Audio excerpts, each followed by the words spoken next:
close out of Discord real quick.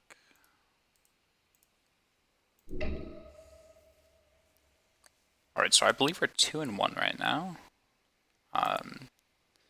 Playing a unique flavor of Team Delver, to say the least.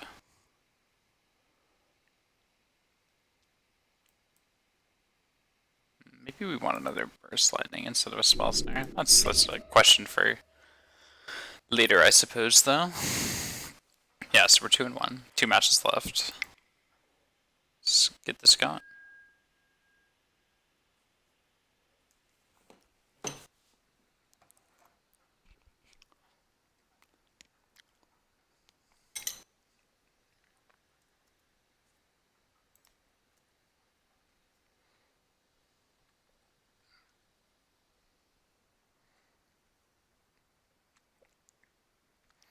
So we've only dropped 2 games this league.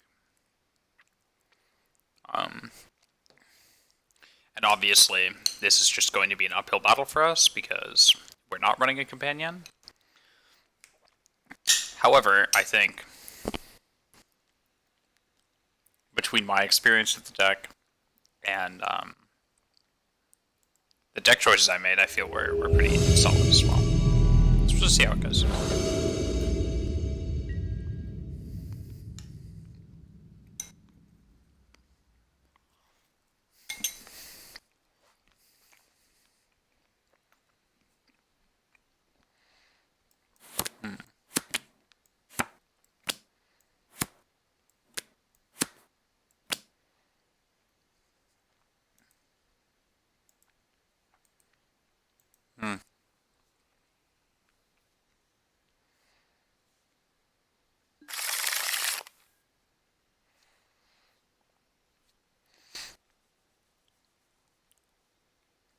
I don't think this hand is good enough. We're probably going to get ground out because they're on 7 with a Luris in exile. But oh boy.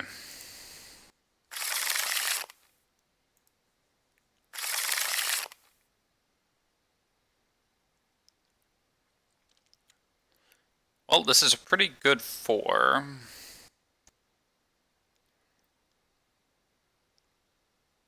I think we probably go bottom peak, bottom Pierce.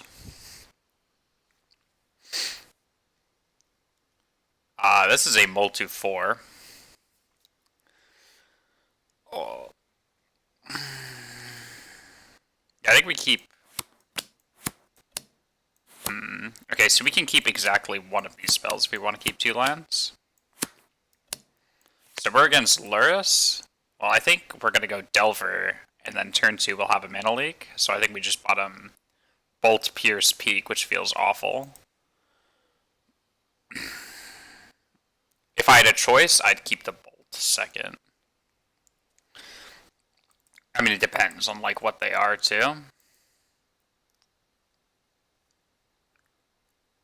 Because if it's Burn, then we'd really want this Bolt. Alright, let's just keep the Bolt instead. It's the worst that could happen. Yikes. Holy shit. That's one way to start off a match. And we're on the draw too. I'm considering just conceding before they see anything, and after we see what they're playing. So they're playing Jund, I think. Yeah, we don't beat them.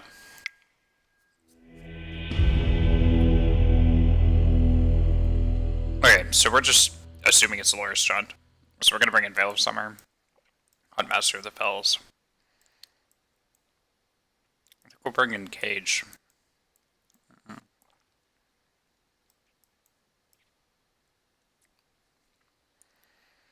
Alright, what are the cuts? I think Burst Lightning is just a little too weak here. We're bringing in Huntmaster, we're shaving Nimble Mongoose here because he gets outsized really hard by Tarmogoyf. This is why Huntmaster's in the sideboard. It's so that we have the flexibility to cut Mongoose when it's bad, essentially. Cage in, snap out. We could also bring out snaps. I don't know. It depends, because snap and cage, they do have tension. But we could also... We don't always have a cage, right? I don't know. That one's hard. I kind of like the trim 1 Snapcaster, because I think Snapcaster is going to be better than a 3-3 on the ground.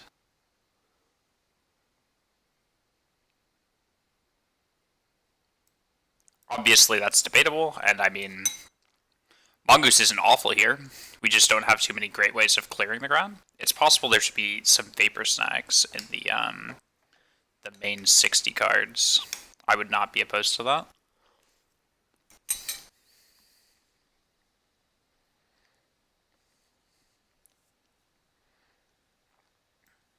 Yeah, I think we're going to try it like this. Off to game 2 we go. They don't know what we're playing, which is good.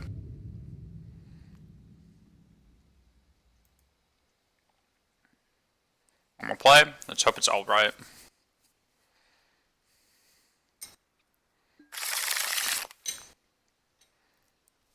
I mean, I'll take it. His hand's certainly solid. Alright, so let's go to main 1.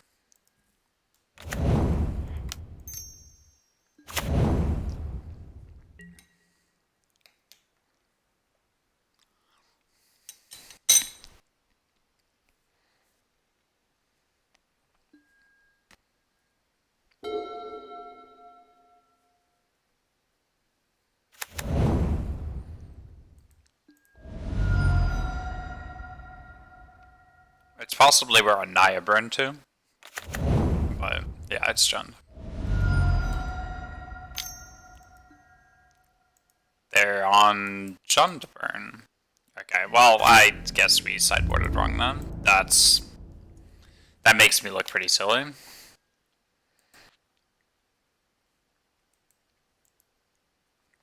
Yeah, that's certainly a choice. Okay. This fail is awful.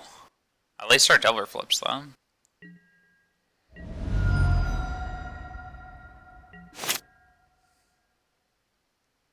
Okay, so Delver flips. Awesome. Draw.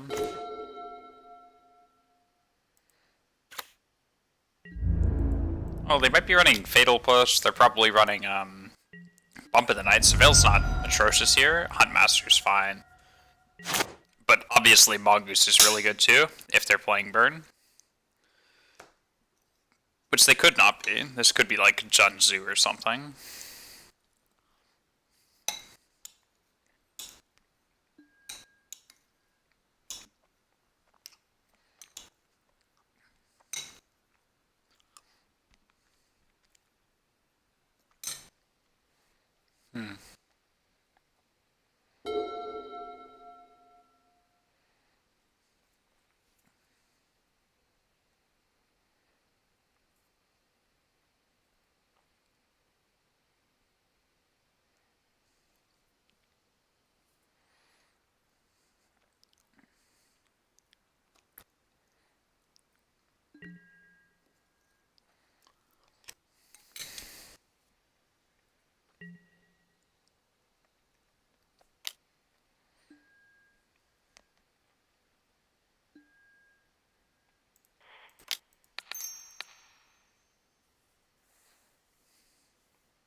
But honestly though, we just don't know what they're playing.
guess our opponent's also confused as to what they're playing.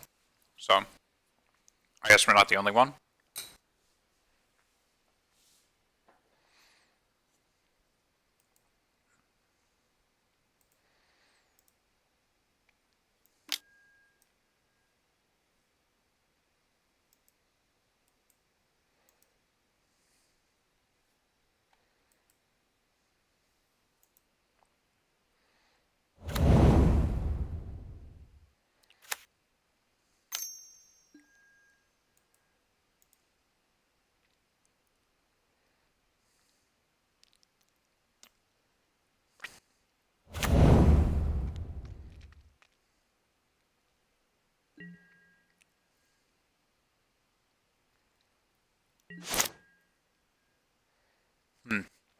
On Earth is rough.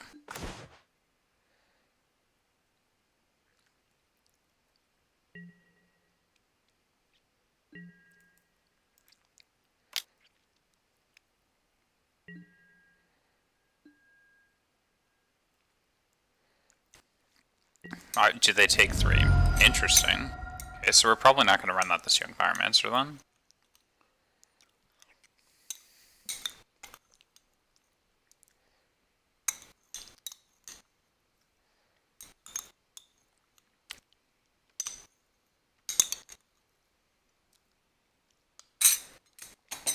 I think we probably go Shocked Seam Benson.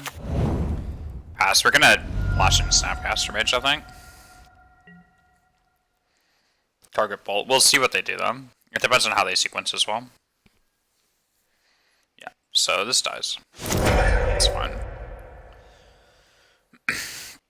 He is paving the way for our young Pyromancer. So we go Snap Bolt this turn, probably.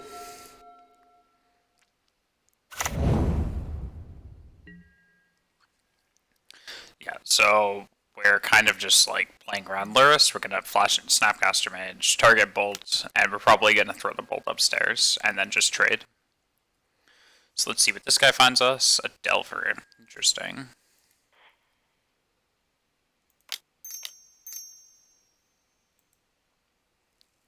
Yeah, this way they can't play Luris this turn. Or another creature. So it's kind of like... It is a time walk in a sense.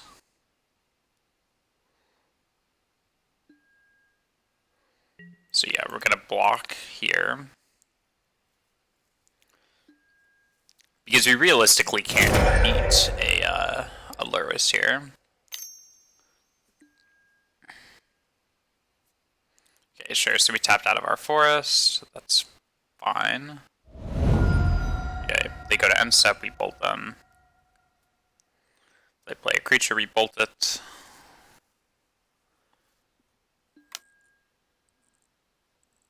Yeah. They got it. Lava Dart. Interesting. So I guess they're very black heavy with a slight splash of green. It was just really weird, I suppose, that we saw their stomping ground. It's probably a singleton in their deck. So definitely red-black burn. Okay, so we need to find an answer to this Luris, and we also can't play our young Pyromancer because they have a Lava Dart.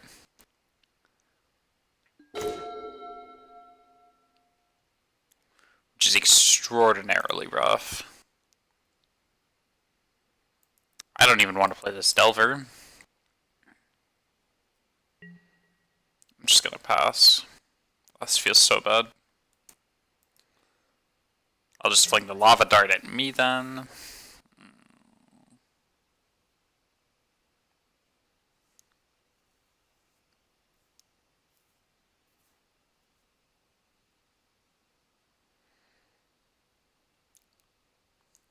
Okay, I'm actually not sure what I'm playing around. Okay, sure, so they Lava Dart me.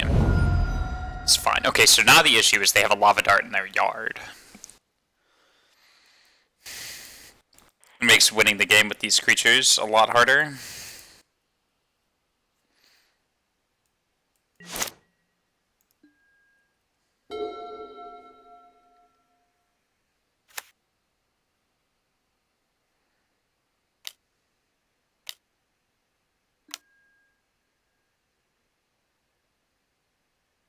I kind of want to cycle Veil of Summer and look for a mana leak here.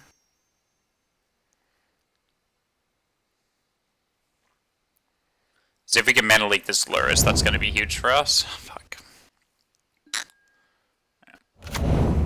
Well, now they get to recast their Goblin Guide, or their Seal of Fire. If it's Seal of Fire, we pretty much lose on the spot. Okay, perfect. The issue is we need to draw removal next turn, and then we might have a chance of winning. Maybe. Otherwise, we're going to be like Engine v Engine, where they have a Lava Dart, and we don't have removal yet. We also sided out Burst Lightning, because we thought they were on Jund. Yeah, it'd be nice if these spell snares were Vapor Snags.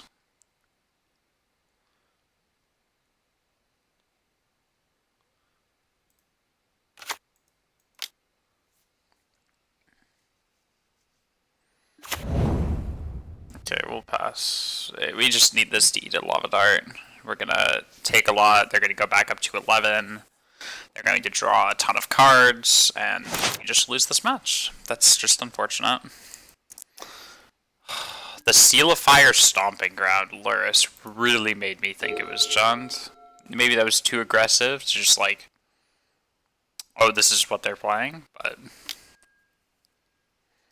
I don't know.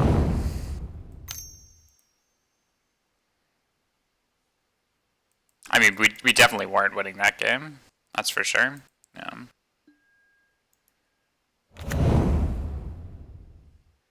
They Lava Dart, kill the Delver. This is dumb. I hate this so much. This card is just rancid to play against. Especially when you don't know what variant they're playing. Yep.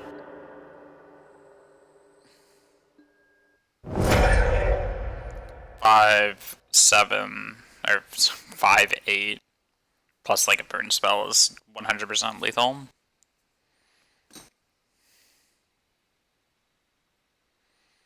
It's rough.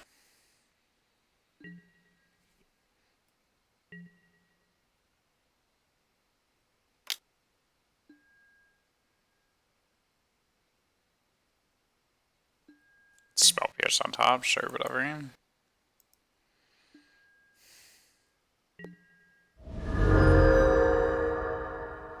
I don't know why you'd play red-black over red-white, though. It just seems bad. I don't think Unearth is really worth it.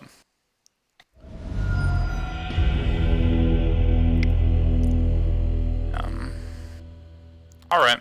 Well, let's try to scrape out this 3-2. Regain a bit of my honor after that abysmal last match. I mean, mulligan to 4 on the draw against any deck is just game over. But the fact that we didn't realize they were burned really did not do us any favors.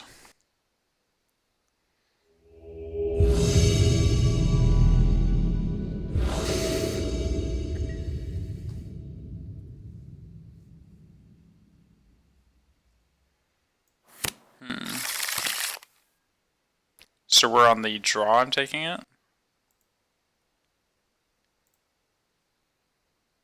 Yeah. On the draw, we've got double cantrip, not selection variant, but got a Delver, Young Pyromancer. I mean, it's probably fine.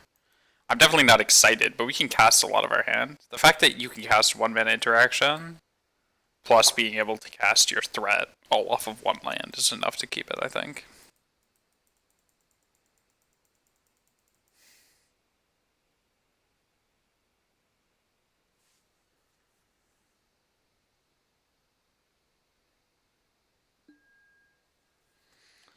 Okay, so they're going to start on something.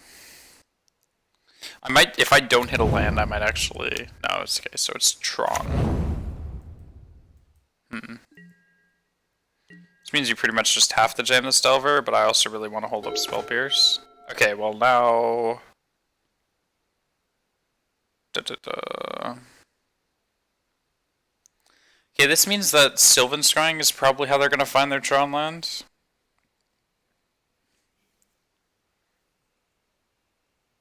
But we also have the flexibility to boom bust them off of Tron as well.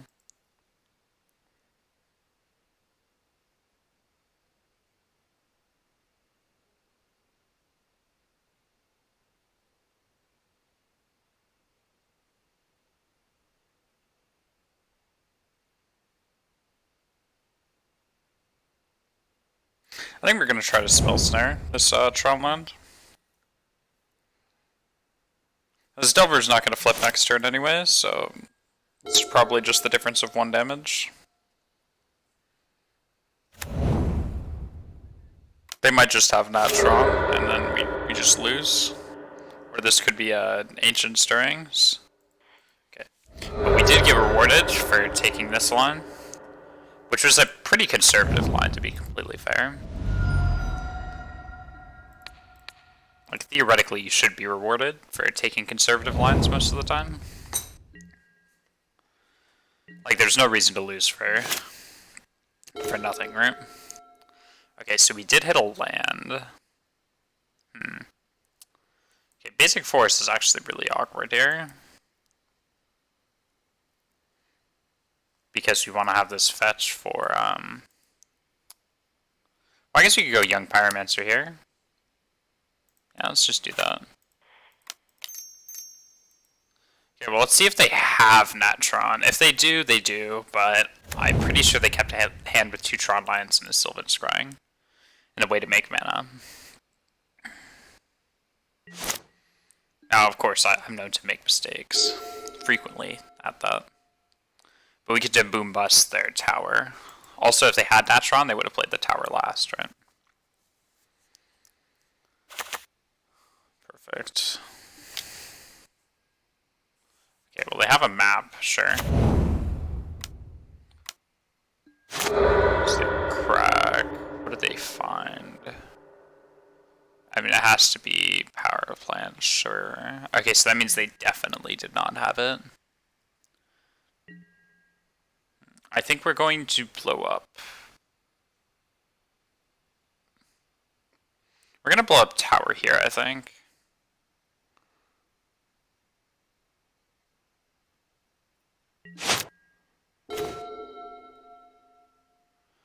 Yeah, so let's...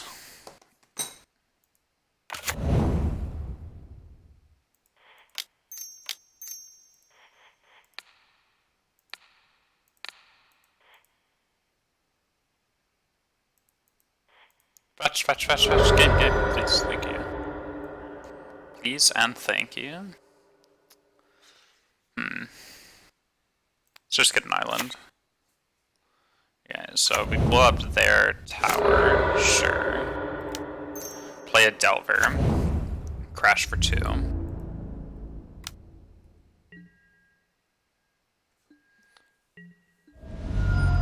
Okay, perfect.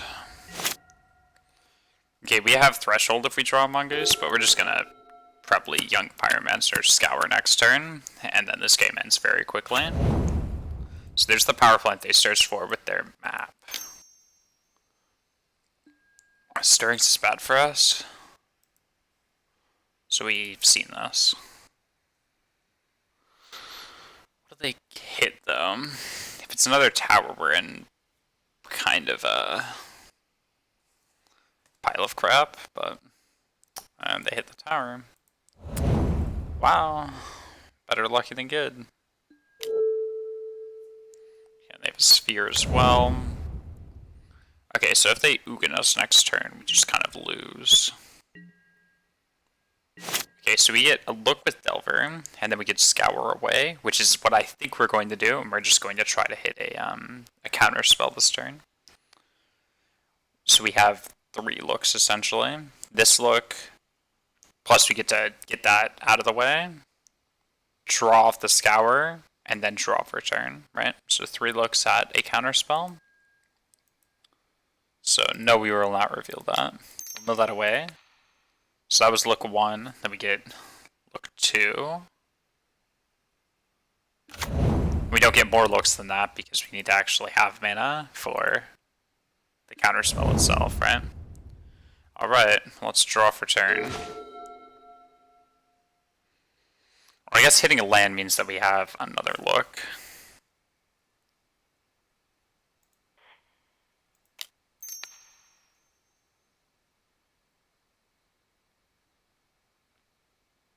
Yeah, let's just try to find this. We can rebuild with a Young Pyromancer in hand, but we do need to at least try to find it. So this is 4th look. 4 looks as a counterspell is very reasonable.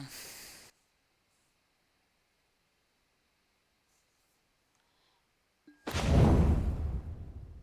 not quite. But they are pretty dead next turn.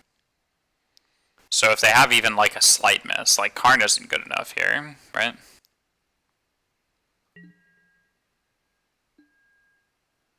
If they play Worm Coil, we're not bolting them end of turn. We'll just bolt the one creature they block, I think.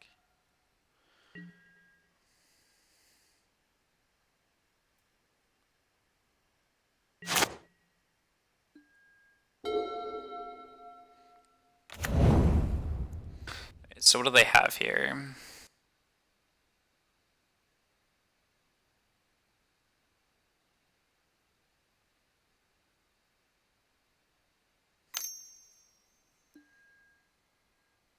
Sure, so they have O-Stone. That's fine.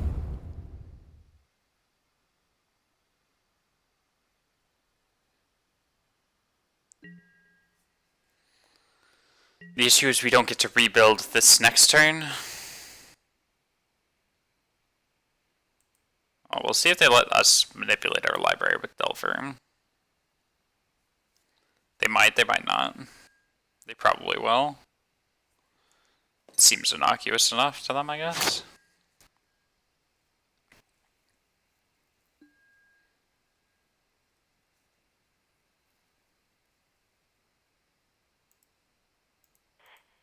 Okay, so let's fetch shock, get a steam vents here.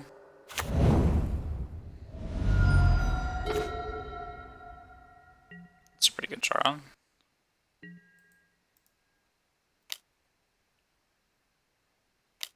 Okay, so they crack this. Perfect.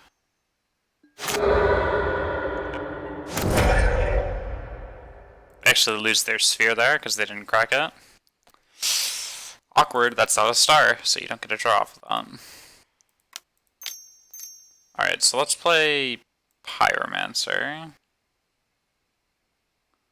then I think we'll just go Delver pass.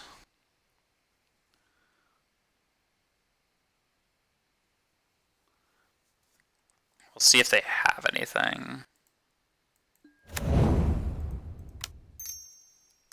I mean, if they have Ugin or something, they probably would have played it last turn. And, I mean, if they do, they have it, right? Yeah, definitely annoying that they were able to hit their second tower there. They were just able to, like, lightning Assembletron again. This finds something scary, and we probably just lose here, too. It's unfortunate. It's unlikely to miss when you have so many good hits in your deck. Hopefully they're running, like, Little Karn or something. Not scary. They hit a land. Perfect. That might mean that they have a lot of scary stuff in the hand, though. Okay. So they've got 4, 6, 9 mana here. So, Karn. Sure, if he ticks down on Pyromancer, we're actually really happy about that.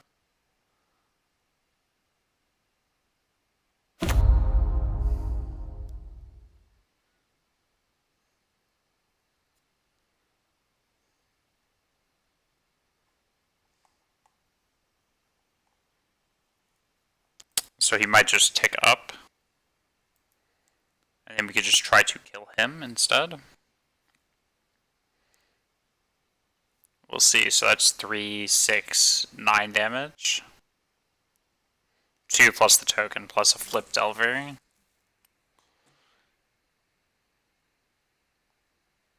9, which puts him to 5. I mean, that's probably not good enough, but I think if he targets us...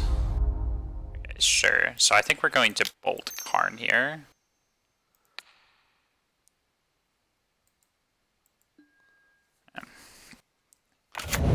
It's fine.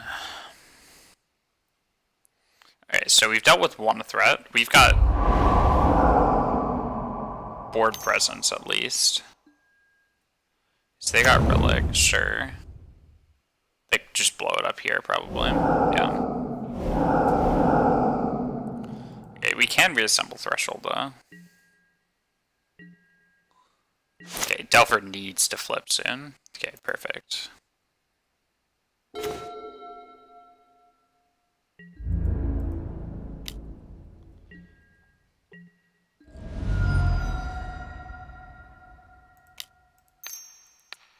We have a lot of hits that we care about. Okay, milling the Mongoose is not the play. Okay, we're gonna pass. We're actually thinking about kicking this Burst Lightning. Not in the now, but in the soon.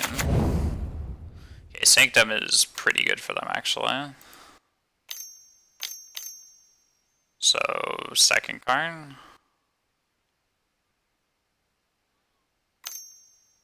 What's... Ulamog.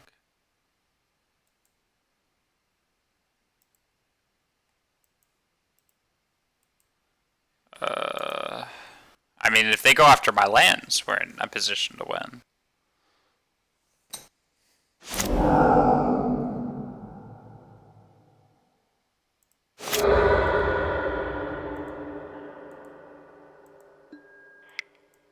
There's nothing we can do here. That's unfortunate. They were able to just disassemble Tron instantly. Also, if we were able to hit a counter spell, of which we have 6 that are good here, the Pierces and the Leaks, we would have been fine. So obviously Stroke and Rejection are good here.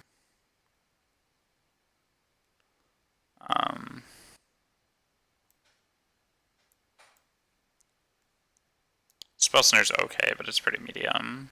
Burst Landing is also pretty bad. We'll just play it like that.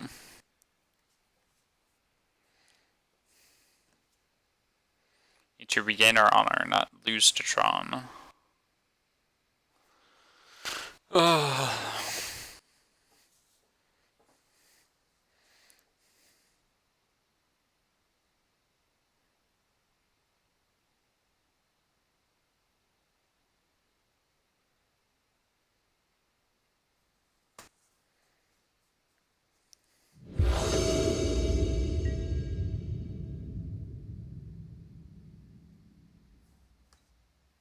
Okay, well, okay, let's try this.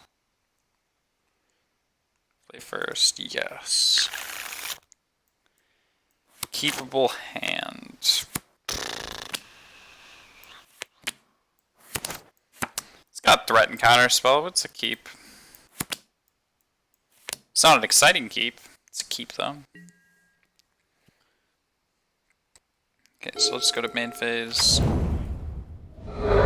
Fetch, shock, Goose, go.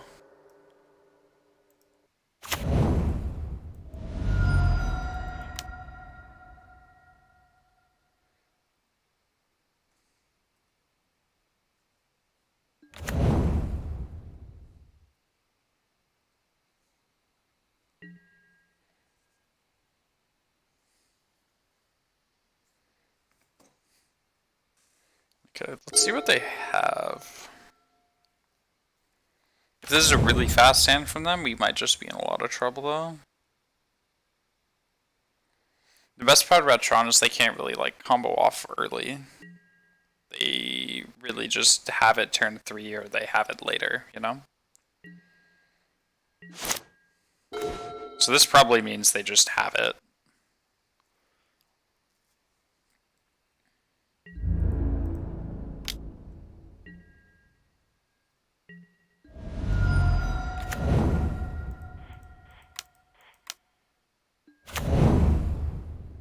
We're gonna just go kind of like balls to the walls, throw all of our cards down, and just hope it's good enough. But they just have turn 3 Tron, which, I mean, they always do. It's just annoying when they have it like this, I guess. Yeah, I think we're actually going to play fetch land here. To go with our Delver. It's unfortunate we're drawing lands, though. Like, that was the thing that needed to not happen.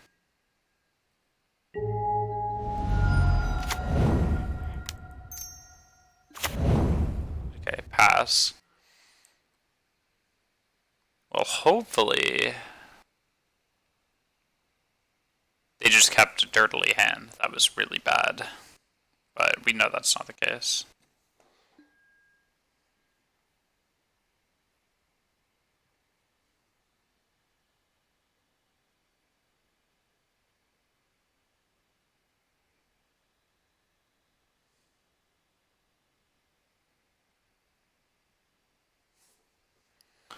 Okay, well, what are they playing this turn? Hopefully it's something fairly innocuous, like a Karn.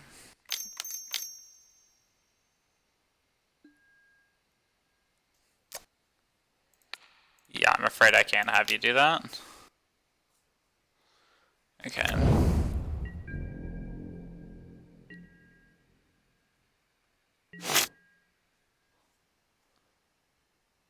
Okay, well, we're gonna keep that on top, and we're gonna draw it. At this point, I think we crack this for an island.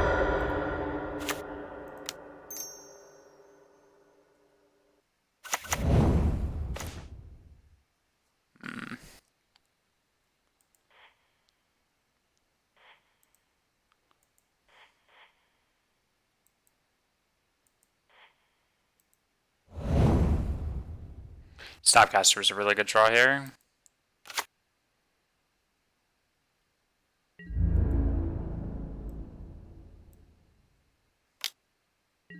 Because now we get Snap Rejection their next plan.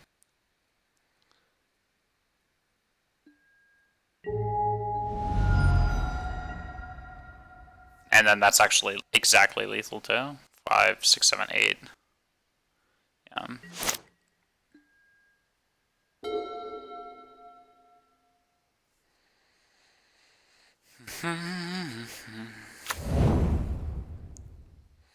Hit me with your best shot opponent.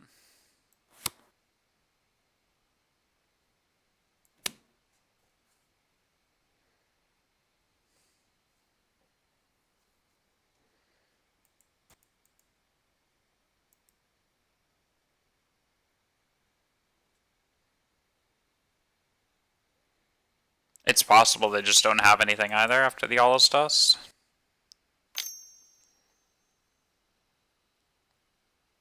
It might just be spinning their wheels. If they play Relic here, sure, Star. We're not countering it, we'll let it resolve, I think. It's rough, because we just kinda...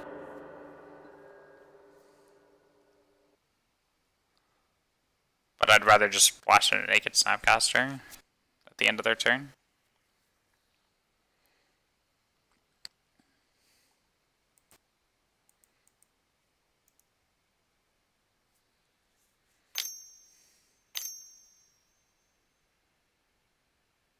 Okay, this is Thragtusk. Yikes.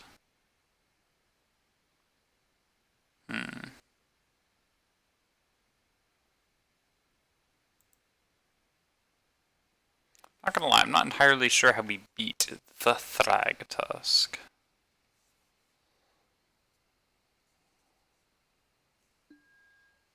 Thought not to? Yeah, I don't care about that one. This looks like a Veil of Summer and a half, though. I think we have to run into it, though.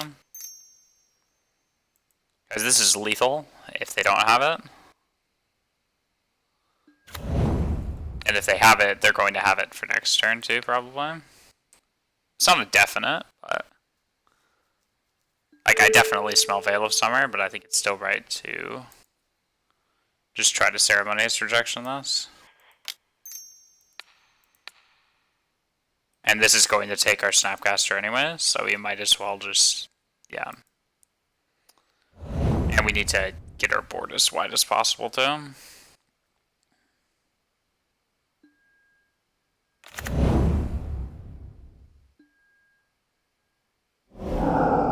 Okay, so they have Thought on now, but they can't take anything from our hand, and they're facing lethal.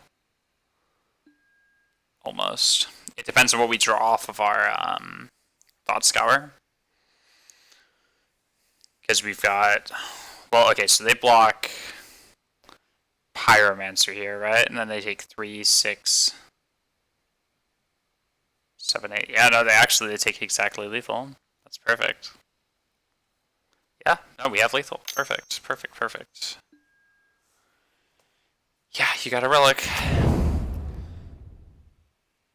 Unless they can gain some life, they just lose. It's wonderful. Yeah, that's it, right? 3, 4, 5, 6, 7, 8, 9. Yeah. Okay, go to our turn.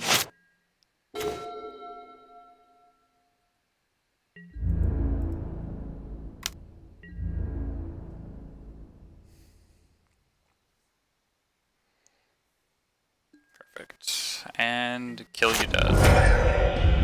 Sweet. Any changes? Sometimes I like bringing in a braid on the play, which we're not on anymore, right? Snare is always finicky. I think a braid's probably just better.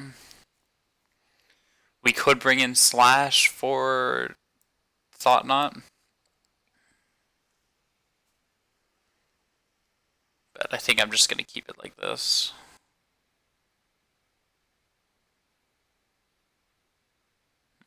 I don't know. That one's a hard question. Just Thought Knot makes Mongoose look very silly.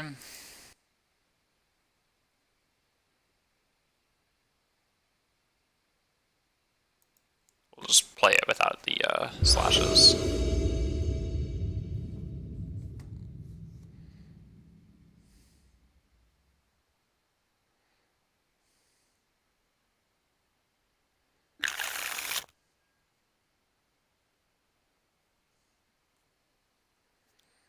Okay, so we have Counterspell, we have Emergency turn 3, turn 2 Boom in the Bus, but we can cast it turn 3, so we can go like counter into kill. We could maybe kill a map too. His hand has a lot of disruption, we just need to draw into a threat, I suppose. It's fine, you can't always get everything you want in a hand, but this is some like premium disruption that we have. So I will take it and see what they lead on. Sure, Star. Star is a very solid start for them, to say the least. We're probably just going to go Canal, pass, and then scour them or something. Or scour us. League is a good draw. I like that. Okay, there we go.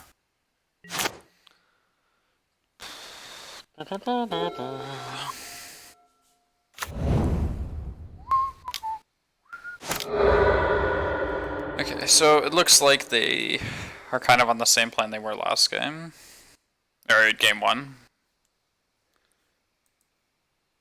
Yeah, they're even getting Power Plant 3rd, like they did last game as well. Sure, so let's scour us. We're gonna pretend like we have Force Negation in our deck.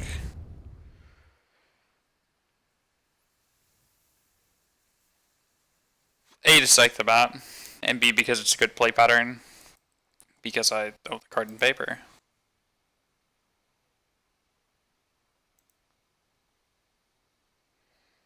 Okay, so they just get Power Plant here, sure.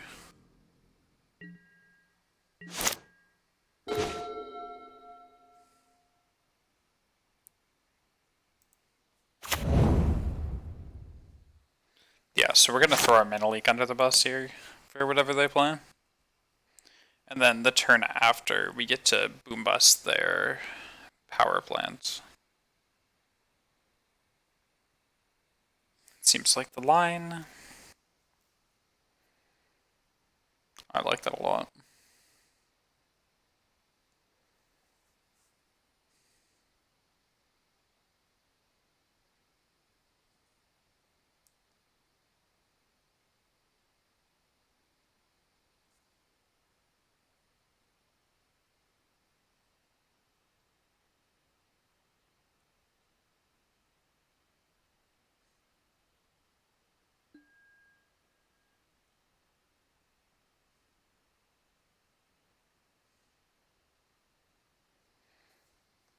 Oh, you may have an upkeep. I permit that much, opponent.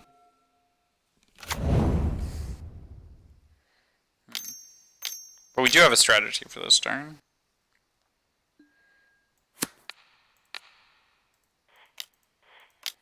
It's obviously not like the greatest strategy in the world, but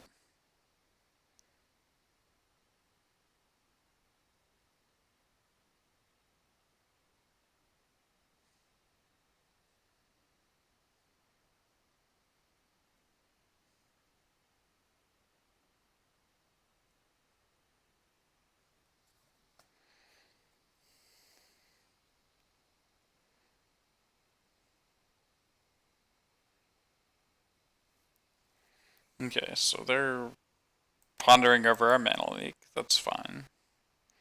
Somehow our opponent plays slower than we do. Still trying to figure that one out.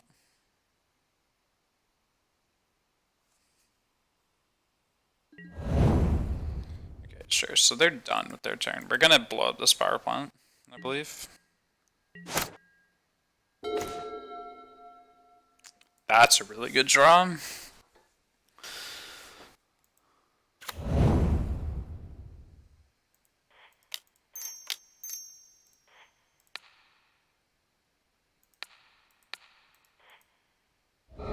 We're just gonna get a breeding pool tapped here. Pass it back to them.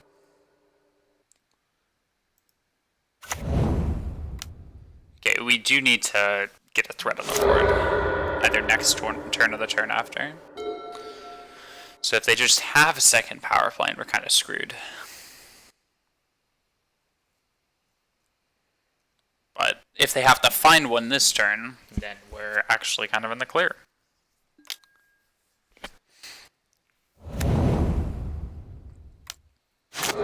So the reason you kill power plant over tower, in case anybody wants an explanation. Oh my god, did they pass the turn with this map?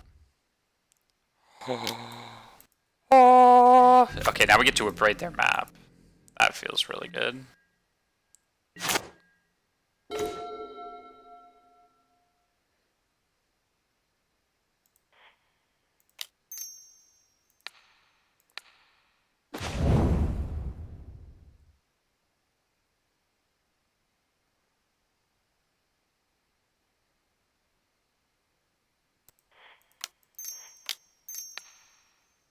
Let's abrade this. Just play an island and pass. We can scour ourselves at the end of their turn or something. We'll just see what they have.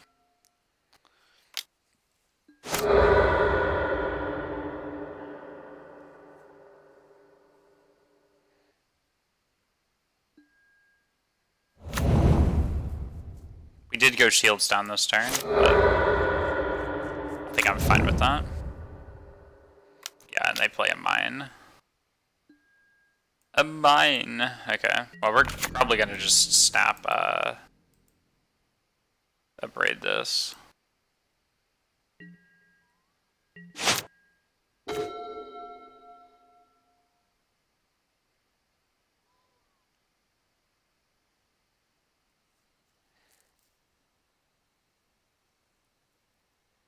We might blow up the world, actually.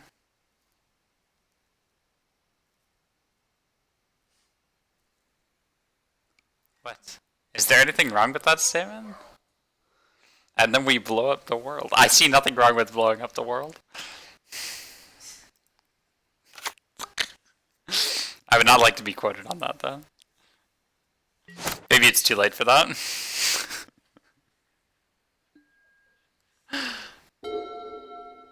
Okay, we'll see if they have 5th land. We're gonna hope Snap Mana Leak is good enough here. And then we can blow up the world.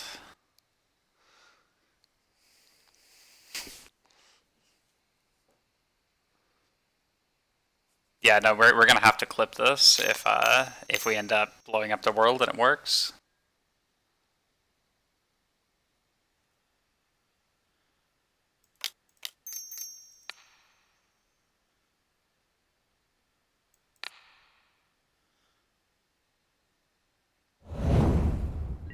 Oh my god.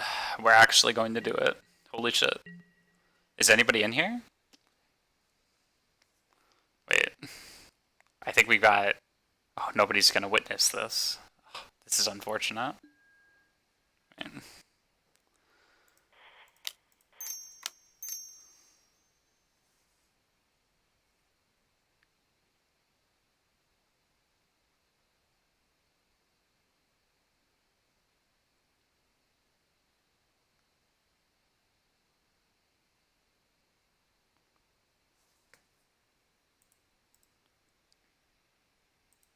Oh.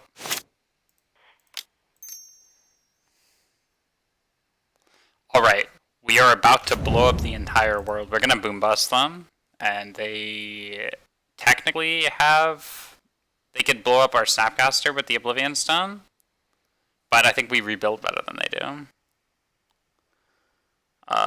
So let's scour. And then we'll target us. I mean, this has to be just like... It's possible this isn't good enough, that's for sure. I wonder if they're contemplating O-stoning us right now. Oh, whoops. Let's let the Snapcaster trigger resolve.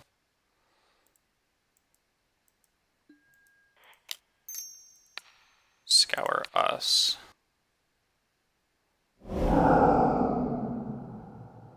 Yeah, and then this canal's actually going to be instrumental for us to actually get back into the game.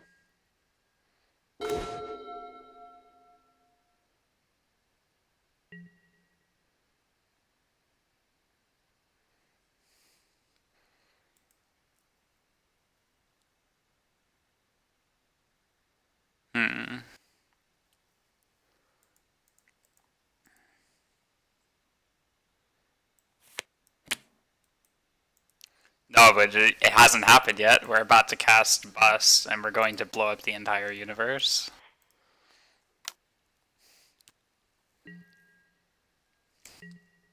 Okay. This has got to be... This is definitely the play, right? I don't know, fuck it.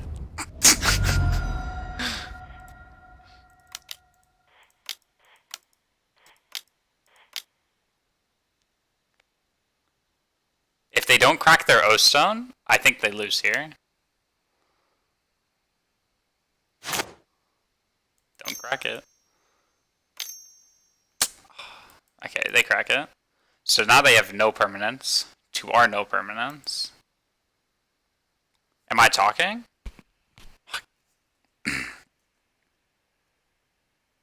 Yeah, wait. Yeah, no, okay. You grow up on it.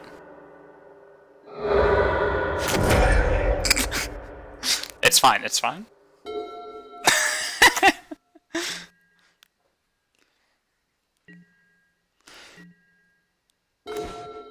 I think we Karned the Karn deck.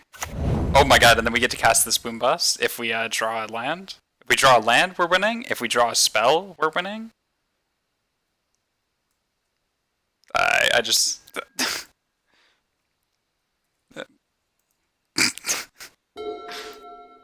Yes, we restarted the game. Classic.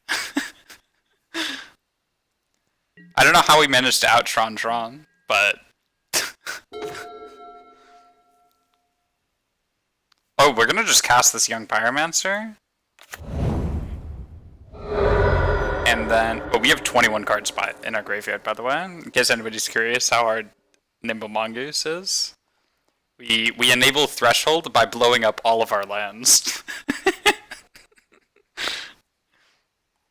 I think we still have a Forest in our deck. Yeah, we're chilling, Okay. What could possibly... This is game 3 of match 5. And suffice to say, this might be the most satisfying 3-2 I ever got in my entire existence as a human being. So we get this Young Pyromancer down, and then we'll just trade our Spire Bluff Canal for their... Okay, so we have a Steam Vents left. We haven't played a single Delver yet all game. We have 3 more Young Pyromancers, 3 Nimble Mongooses. We got plenty of counters still up. Spell Pierce and Mana Leak are very live against Tron on like turn 10 or something, or whatever this is. But I think we'll get Forest just so we have perfect mana. And we'll pass it back to our opponent. If we draw land, we get to blow up their thing, and then we have one more fetchable in our deck. It's a lot harder to keep track of your fetchables when you blew up everything that you owned. Okay, so it looks like they didn't have anything, which is unfortunate. And we drew a fetch line.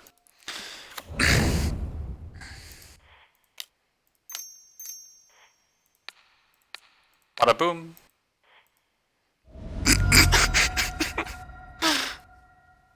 I love it. I love it. Okay, and then we're on 3 lands with the Young Pyromancer in play, and they're on no lands. I mean, we definitely just Tron, right?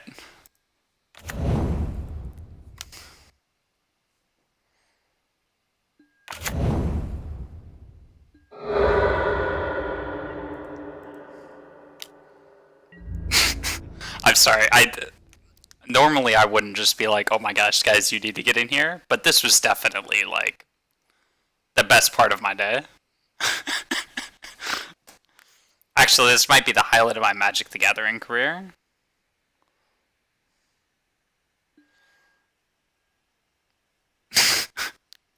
Actually, let's see what turn it actually is. This is turn...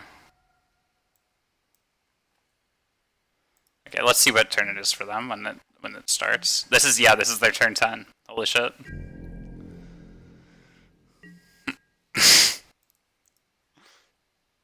Oh, they didn't have anything. Unfortunate. Oh, we get to pile on the... It does? Where does it say it? Right.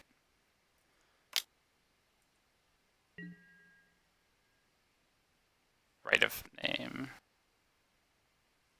Okay, I'm not seeing it. Left of untap. Oh, I see it. Yeah. I was looking at the right of their name. I'm like, huh. Yeah, no, I got it. Yeah, so they're on turn 11. So the funny thing about Tron, in case anybody's curious, is they actually don't run very many lands.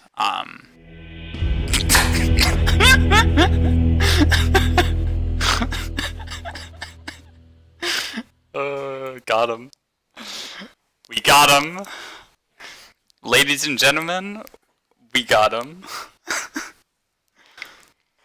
Alright, so I said I really needed to bust somebody at some point, and I've got to say I was not disappointed. With that being said, there are definitely a couple of changes I would like to make to this deck. Yeah, holy shit, what a way to finish this this league off.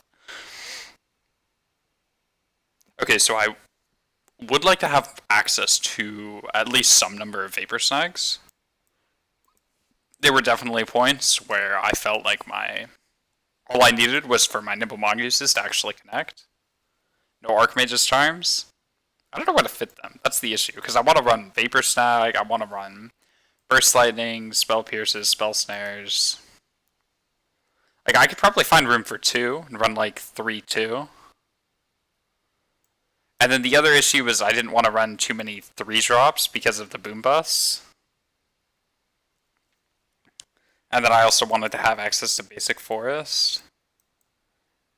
I just feel like Charm doesn't work in here. I feel like Charm works in every other blue-red deck. This one's just, I don't know. It's its own like special snowflake, I guess.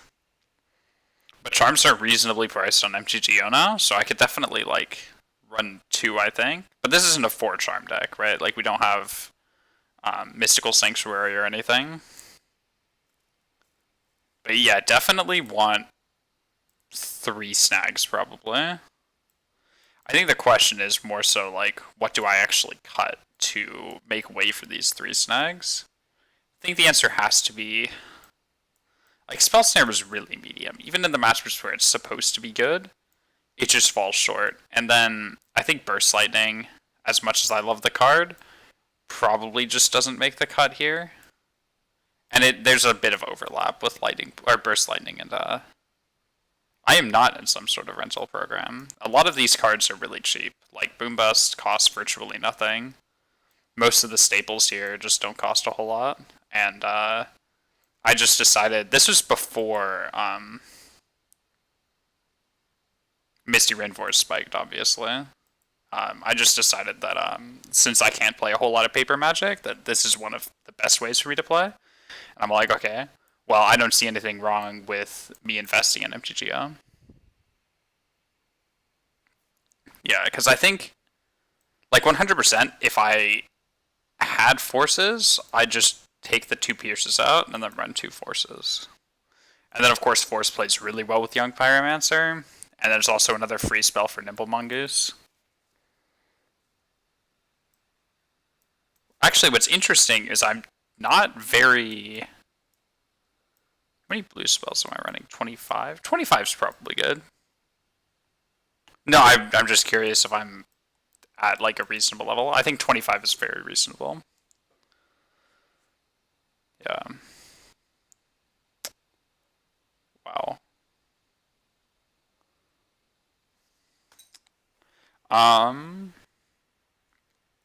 Yeah, the cages felt okay. I didn't think I really cast them a whole lot. And even against Lurrus decks, sometimes this just isn't enough action.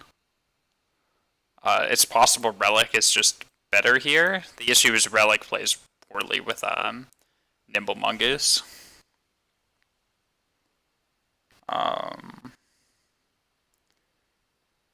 else?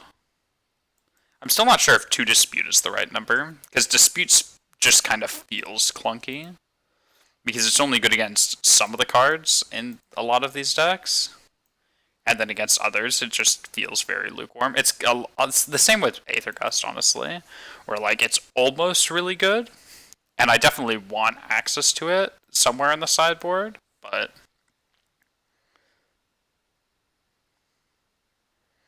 like maybe I just run a Gust and a Dispute, sort of like a split.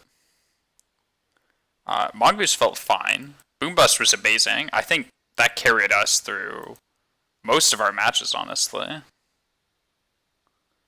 Yeah, Nimble Mongoose did really well against Red White Burn because we peeked at their hand and we noticed that they didn't have, or they had a Searing Blaze, and we won the game at 1 life. It was actually pretty well navigated, and they just could not target our creature, and we killed them with our 3/3. I mean, Scour's kind of clunky as always, but I think it's a necessary evil.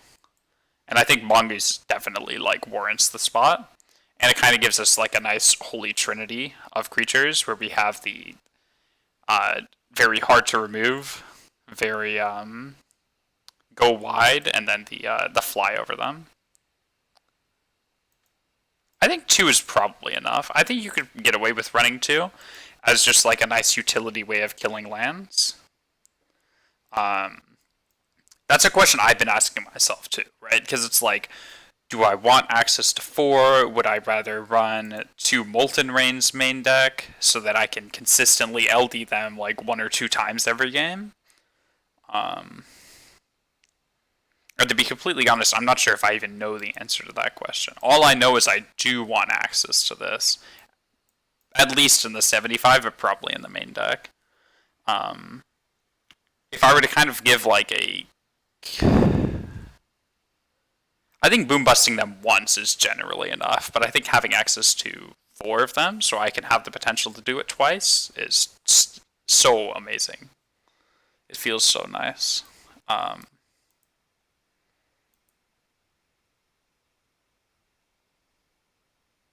But yeah, it's just kind of a really simple, sleek build. Obviously, Mongoose isn't the scariest card out there, but he definitely does pull a lot of weight. You know, like this could potentially be a Tarmogoyf, and then you have more of a go tall instead of a very well protected threat. But he's kind of in here to fill the niche of a Calcite Snapper and help you close games against the hyper control decks and beat Teferi. But yeah, like I think Boom Bust, because casting one of them usually cuts your opponent off of double white or double black, so they can't cast Lurrus. I killed a Creeping Tar Pit. I've killed Nykthos, lands with Utopia Sprawl, stellar targets for it. And then, of course, like Tron lands, Eldrazi Temples, bounce lands feel really good to kill as well. Then you could target, like Field of the Dead is another good target. And then on top of that, you just like any duel really just feels like solid to just beat up on. I was running one Blood Moon in my last league, and that felt really solid as well. Just like in conjunction with the Boom Bust, because you could Blood Moon, and if they're hiding on one or two basics, you can just Boom Bust their basics away, and you can throw all of your extra mountains down the drain as well. I mean, it's certainly a silly card, right? But I think LD at like any point in the game is definitely concerning. And when our deck functions on so few lands, like against Tron there, that's obviously not an every game type of thing, and I'm not going to pretend it is, but that is a legitimate late game threat where your opponent may have this huge mana advantage over you because they're playing Tron or they're running Uro, right? But you clear that Uro off the table for one turn, and you just wipe the entire board while you have a Delver in play. Sometimes they just can't come back from that.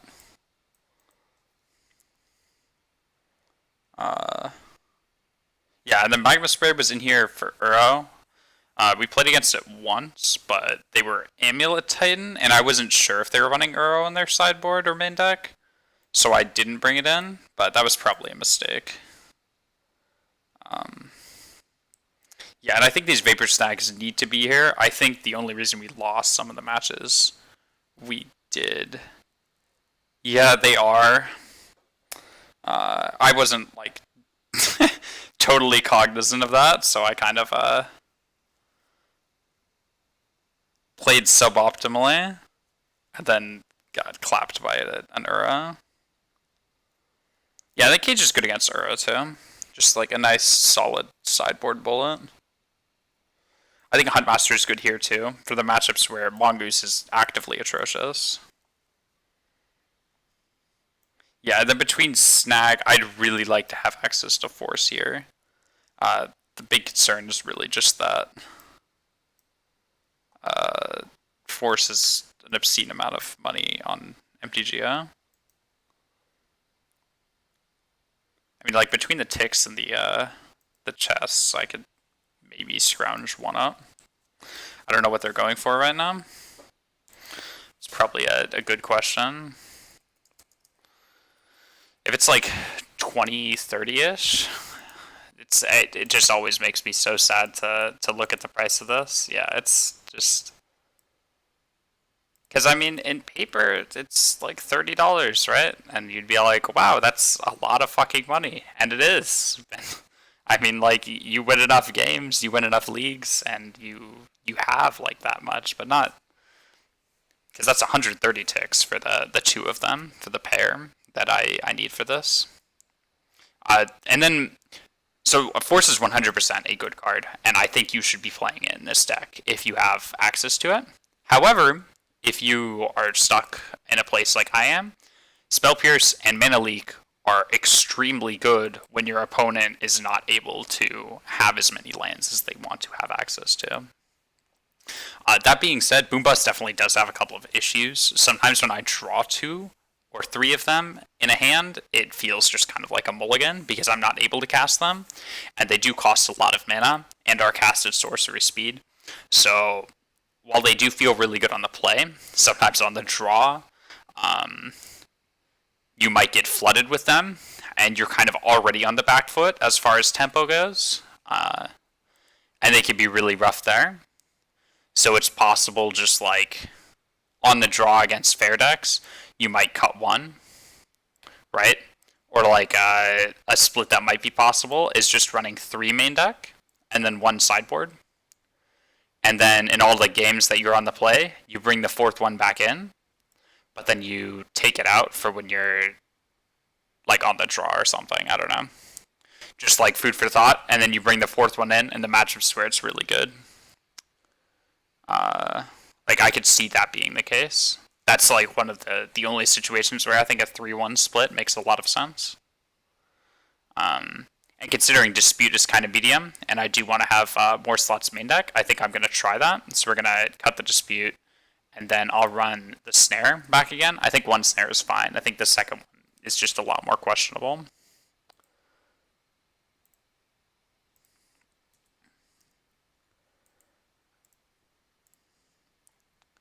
Yeah, something like this is just a bit more palatable, I believe.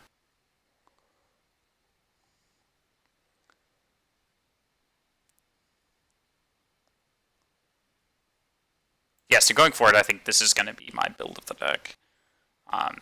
Again, it's nothing crazy. We're running 19 lands, which is good if we end up having to actually blow up one of our lands with the Boom Bust. We're on 9 fetches, and then we have some Hunt Masters in the board to shore up like Nimble Mongoose's weaknesses and actually utilize all of our lands. But yeah, I think this is fine. And this is probably the best configuration I can build that doesn't run a companion. Also, it's possible this could be Hooting Mandrills as well. Tarmogoyf, Hooting Mandrills, or just stick like pure blue-red and play like the same deck. But I think Veil of Summer and Huntmaster are just a little bit too good not to play. When the splash cost is just so low. It's also possible you could just play black here, or white, and then run like Seachrome Coast or Dark Slick Shores, and then run Lurrus as well. Fine. Yeah, and then this could be like Path to Exile or Fatal Push. And at that point, you'd be on 22 blue spells, which is still fine. It's just Force looks a bit worse at that point. But yeah, Spell Pierce, good budget replacement. Boom Bust, I think it's definitely proved its worth over these last couple of leagues, and I think it definitely deserves its spot as a 3 of. I think the fourth in the board makes a lot of sense, but again, I'll just have to try that out. Oh, it's only 1:30. I guess I could just run through another league in a bit.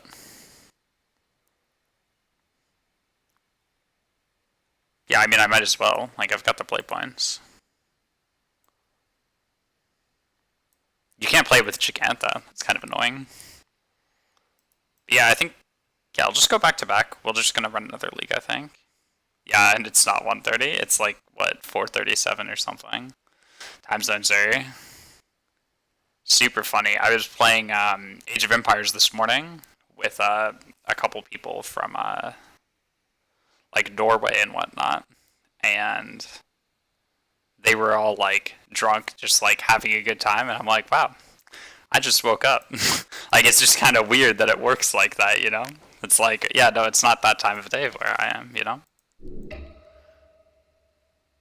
Okay, so yeah, I think we should just run it back. I'm really excited. I really like this, and I think the 3 Viper Snags are gonna pull a lot of weight against some of these bigger creatures.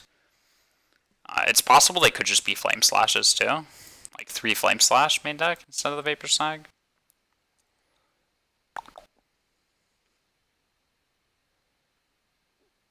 I think I like Snag better. Let's take it for a spin.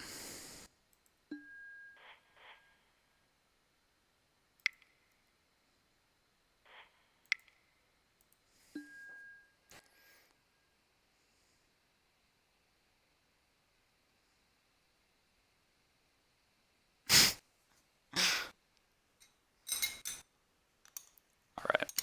Well, I feel great after having blown up the world. Like, my life is really complete.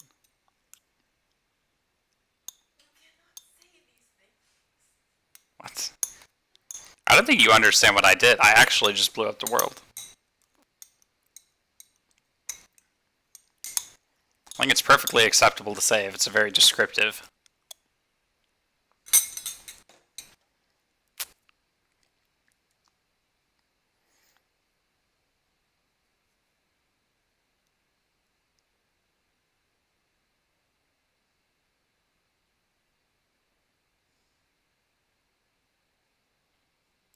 This is gonna take a while. All of the land is now gone. I feel like that's almost a little bit worse.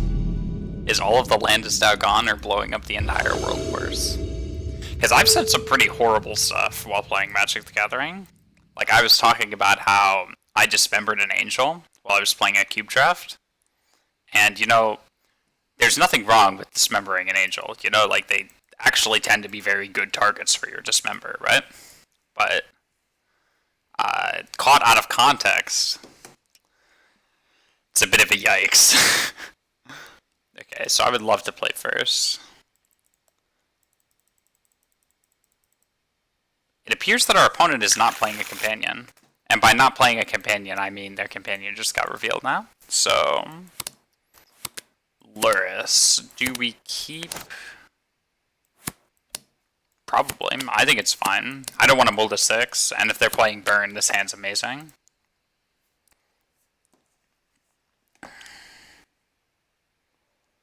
If they're not playing Burn, this hand gets slightly worse, but it's still keepable. Like 3 lands. Yeah, it's fine. Let's not concede. Let's view the sideboard. So what? I just switched out the Dispute for one of the boom busts. Yeah, that's fine. Okay. So let's go.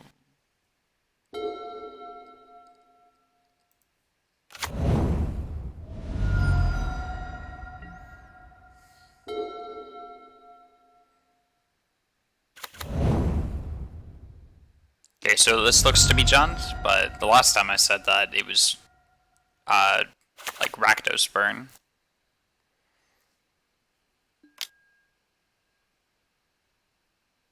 No, I don't think this is Burn either. So they take Snapcaster here, which is fine. We'll Thought Scour after. So they fetch Basic Swamp. This means if we draw a Boom Bust, we could actually really punish their mana. Because they fetched conservatively here.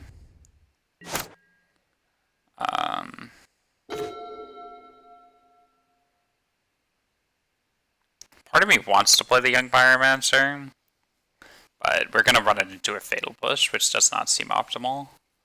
So I think what we're going to do is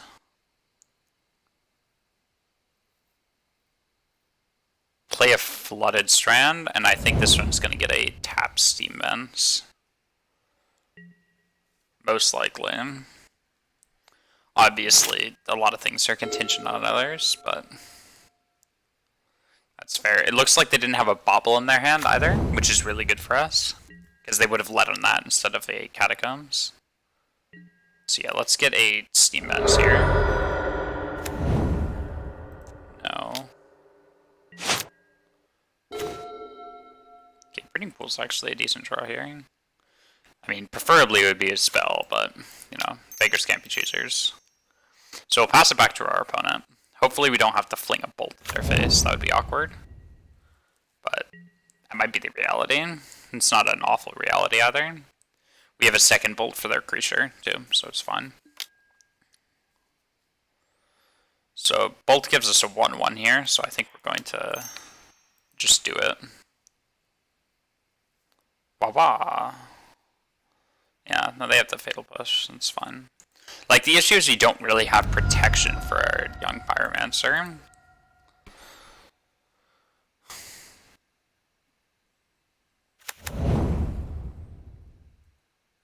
And even a 1-1 Elemental is something. It's not a lot, but if I had 4 mana, I would not fling both bolts, but I'm fine with flinging one of them. Because their deck's full of Tarmogoyfs and creatures that cannot be killed with a mere lightning bolt. So this probably signals that we have second bolt for their Luris, but if they cast it, then we're still in a bit of trouble. Okay, bolting Grimplayer is also pretty good for us. Bolting Hexdrinker is also pretty good for us. Yeah, so they're not on Jund, which makes sense because they fetched the swamp. I kind of had a hunch, but you can never really be too sure. I think we're casting the Serum Visions. We just want to see what we hit here. Mana leak.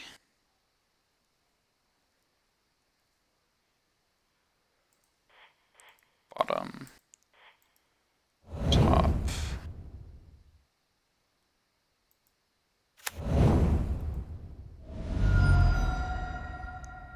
So we're gonna pass here. Obviously, if they try to level this Hex Drinker, we get to bop it with a bolt. Otherwise, we kind of deter them from attacking with our elemental. Yeah. So this way, we get to kind of pseudo time walk them, which is really good.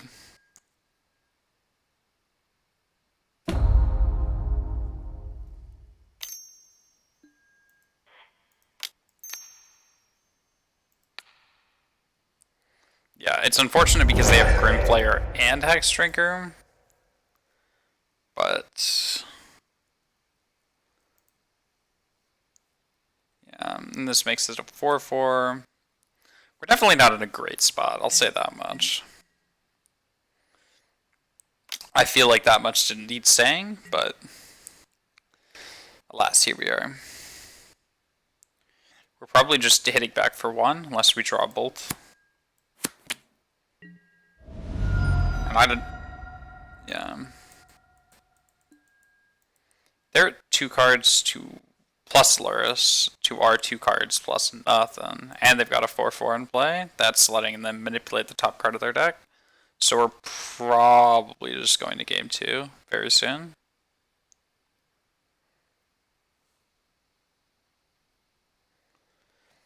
Yeah, I think I realized a little bit too late that they were on black-green, and I might have misevaluated how many bolts we would have actually needed to close the game and like kill all of their creatures. Because if we didn't bolt their face and we didn't have this elemental and they didn't have a Grim Flare, we might have been in a better spot.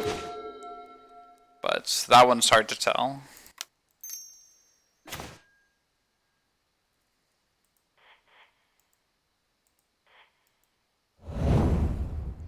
Okay, so let's hit them for 1.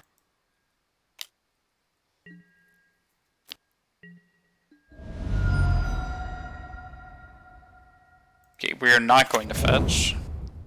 And we're going to just try to trade with this Grim Flare with a bolt and an elemental next turn. Yeah, we're going to try to just counter their Luris this turn, assuming they cast it.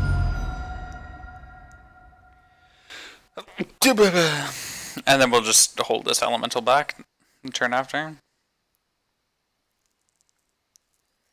But we are very much dead here, I believe.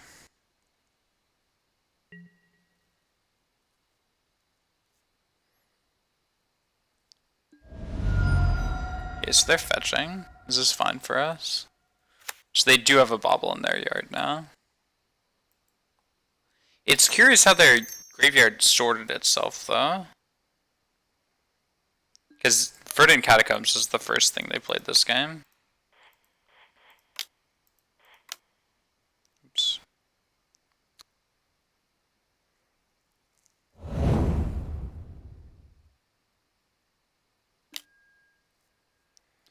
Oof, yikes.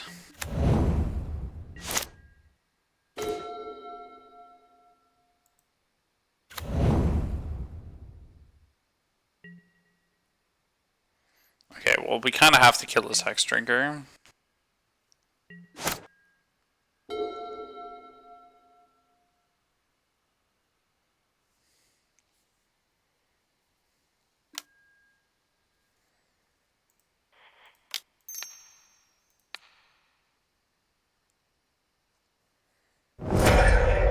It's rough.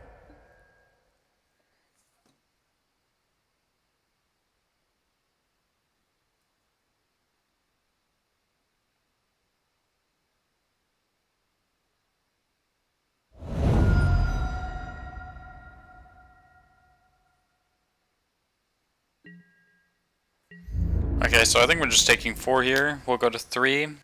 The issue is we don't really draw anything, other than I think exactly Snapcaster to get us out of this. Because we could go Snapcaster, double block, bolt it.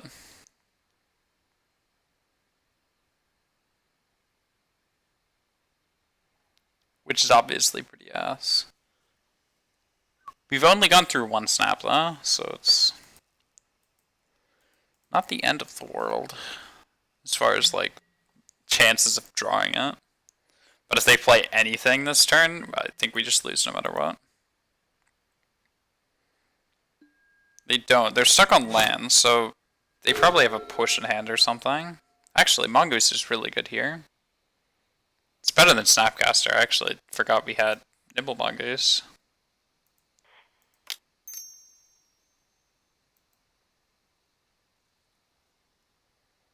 Okay, then we could just trade these two for their Grimleaf Lair, and then be on our way. We're fine with offering the trade here. The issue is they can kill the Elemental, and then they get the damage in, they get the trigger, and then our Mongoose pretty much just dies for free. But we don't have the luxury of choice here, so...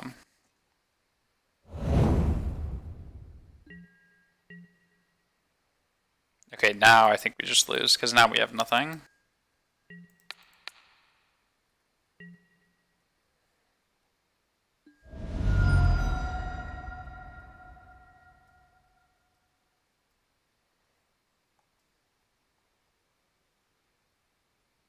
Yeah, I don't think I do either. Blowing up the world, we can't do that because we can't fetch. But we get to bring in...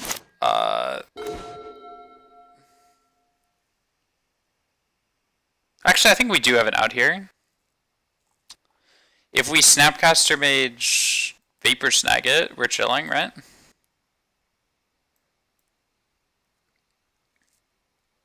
Yeah, I'm fine with that. Your go, opponent. For one turn. Who says we need more than one turn?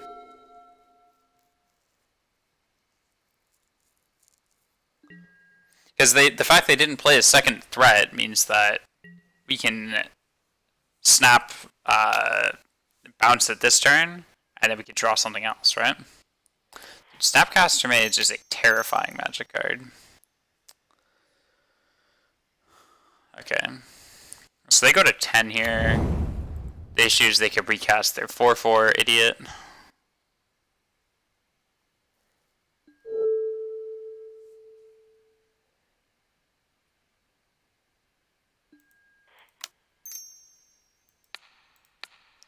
So this goes back to their hand.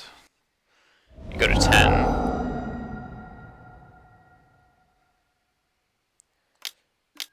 Okay, so they recast it, sure.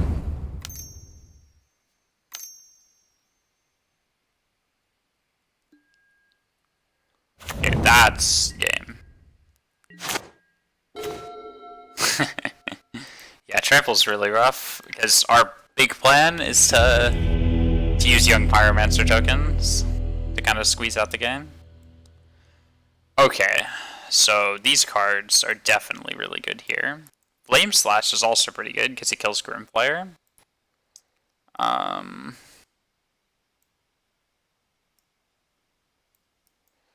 in the play, so the fourth Boom Bust looks pretty appetizing here. Mongoose is just a little outsized. And then I think Snag is just a worse Flame Slash here. And everything else is really good. Actually, Scour's pretty medium. Scour might be worse than Snag here.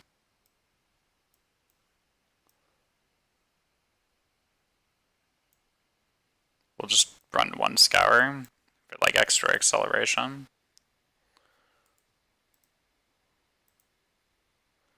Yeah, it's an interesting question whether Scour or Snag is better in this matchup. Let's try it like this.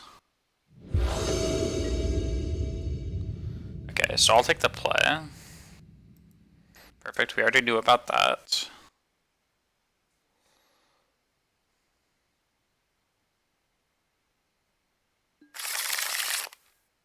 Yikes.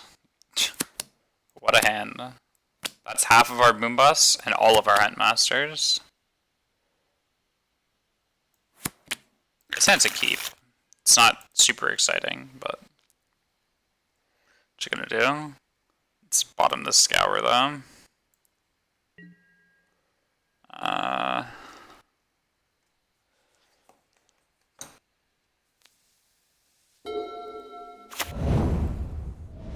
Pass. We're probably piercing any 1 mana discard they have.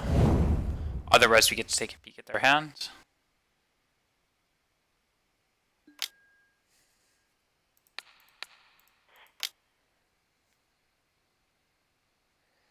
And we're gonna hope we can jank them out with this boom bust.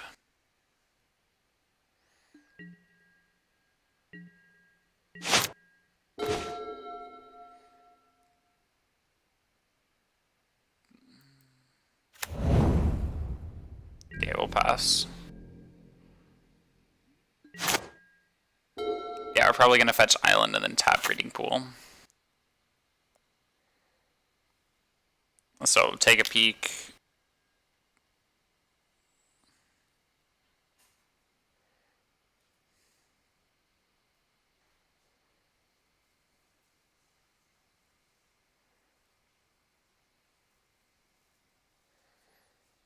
They probably take Boom Bust here, I think. Ooh, interesting. Very interesting. Okay, they have the Hex Drinker, I guess.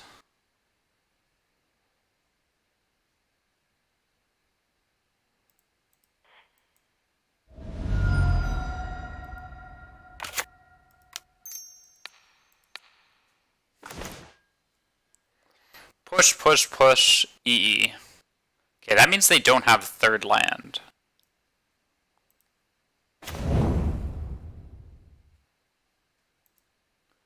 Which means this Hex Drinker is certainly scary, but it's not game ending.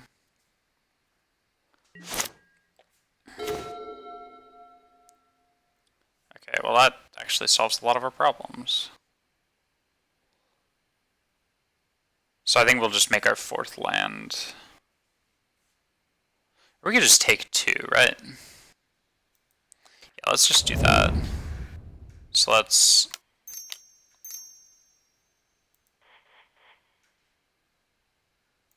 Boom.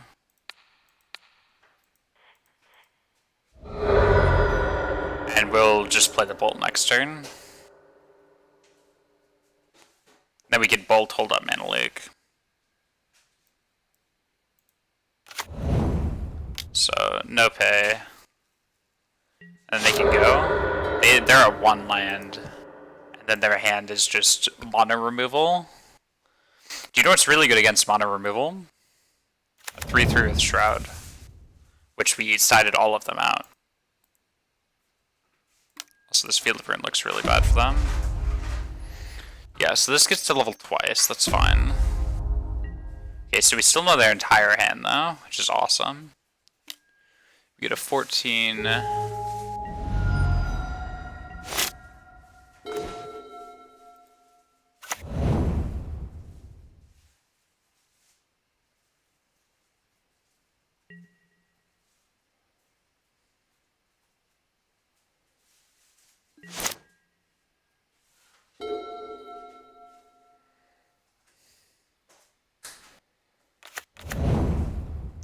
Urborg. Yikes. Again, we know their entire hand.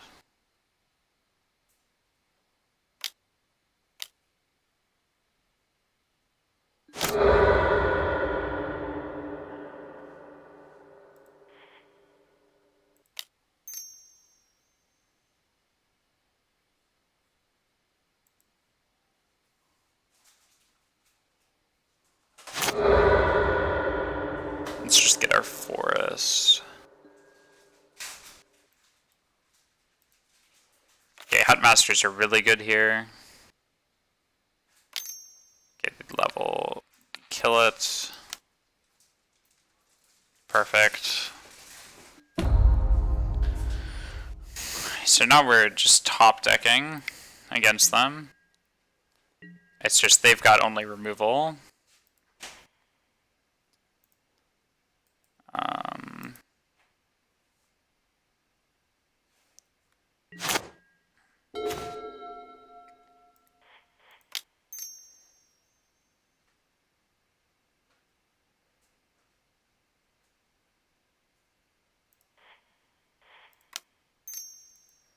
Okay, let's play this young environment. The best part about this Orborg is that means we don't have to crack our Rainforest.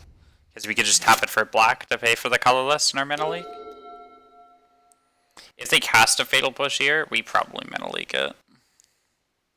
Because then they'd have to have exactly untapped lands to play their Lurrus, and we know they're running Blooming Marshes, so they probably don't have that many untapped lands. And then we also get a token here. Maybe that's not true, right?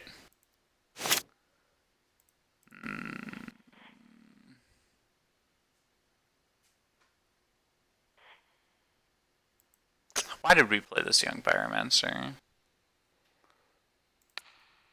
It's probably to mana leak this. I think it's fine.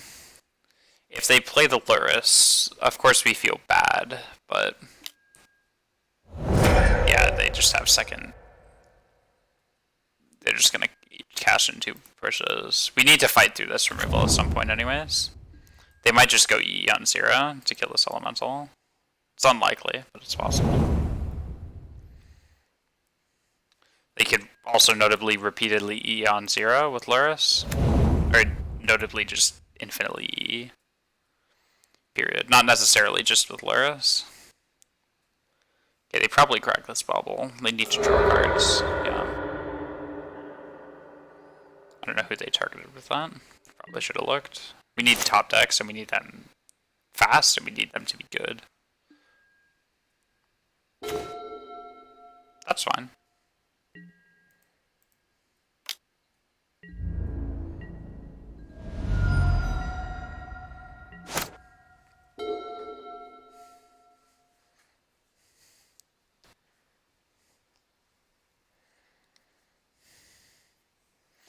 Okay, so they have 2 unknowns, plus their Lurrus. Okay, well that's not scary.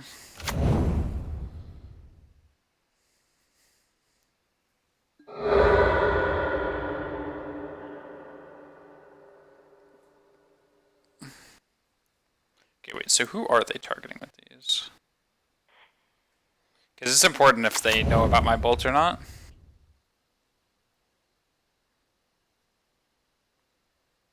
Okay, so they did know about our lightning bolt.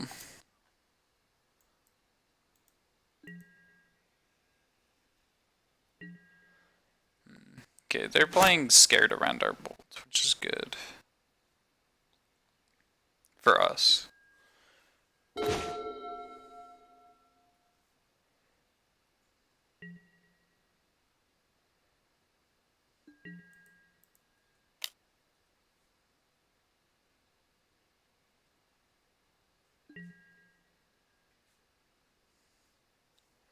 Okay, we'll cast our 1/1 Fugitive Wizard.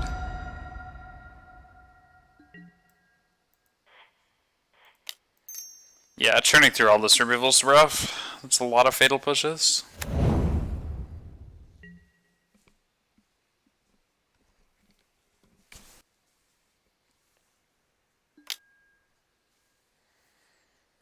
Push it, sure.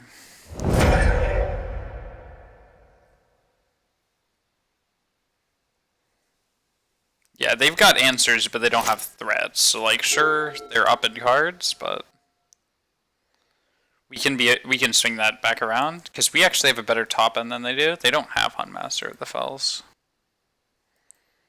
Nibble Mongoose would be so solid. He still loses to E, I guess, but or still dies, not loses. Okay, they're cracking Peatland. This is fine for us. They can spin their wheels as long as they're not getting Lurrus onto the table. Like if we're able to draw our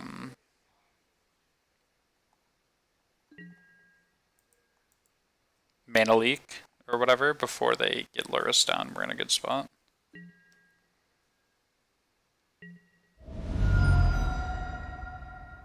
Also, this elemental's putting in a lot of work. I think it's been 3 damage just by itself.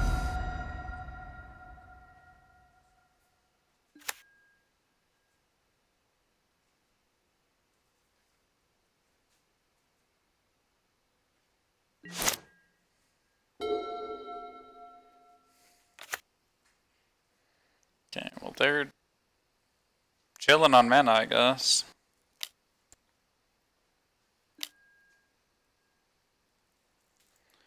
That's scary.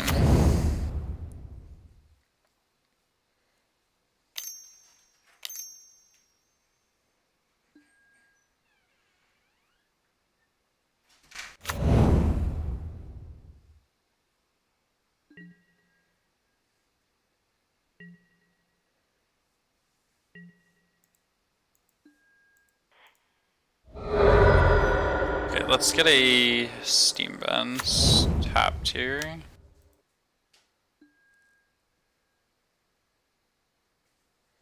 I think we're just gonna untap. We do want to bolt this Goose, obviously, but if we draw a young Pyromancer, let's just untap. Okay, let's bolt this Goose. So we saw their third push, let's get rid of that.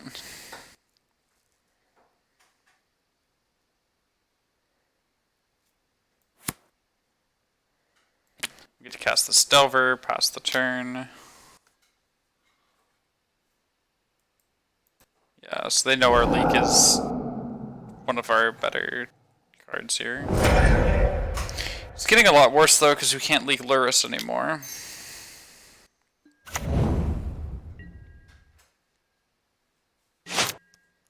This match just feels rough. I mean, there's very little you could do against a mid-range deck with Luris in it. And obviously, while Nimble Mongoose might have felt okay against them before, it feels atrocious now. So you can't attack into the Starmaglyph. We could trade blows with it. Okay.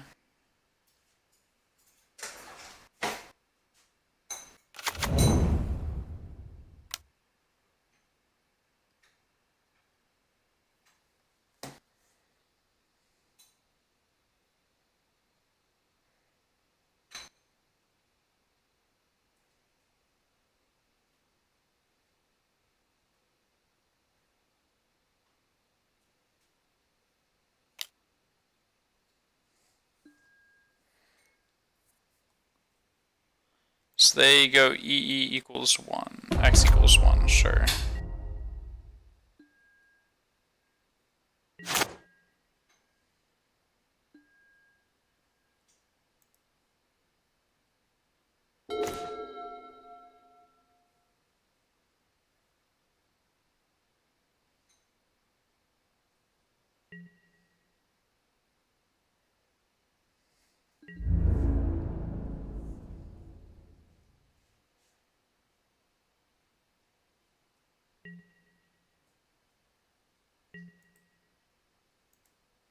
Yeah, we could have played that Flooded Strand. They're gonna blow up the CE anyways, though. Yeah.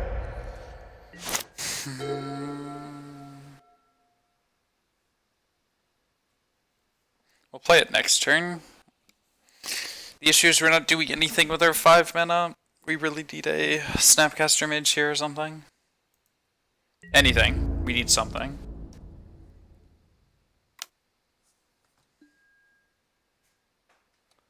I mean, let's go to...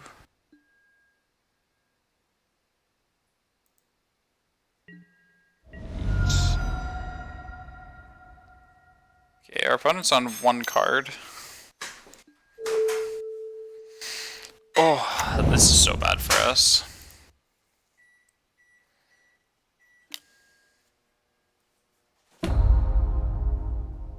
Because they can just cast Luris.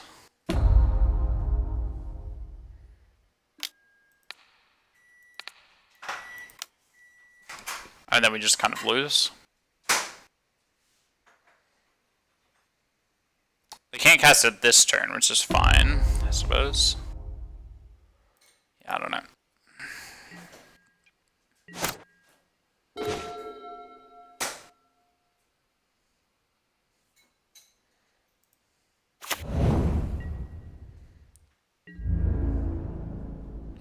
Well, they're gonna go Lurisig next turn.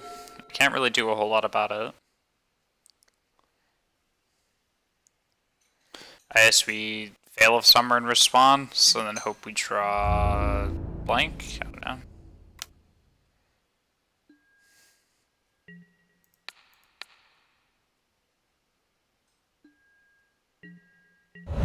The issue is I don't think we beat this Tarmogoyf either.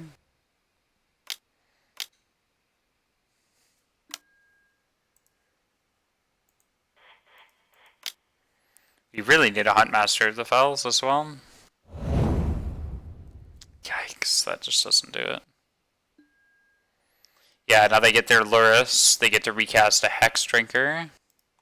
Or they could just get back a Scavenge, I guess, and we lose from that too.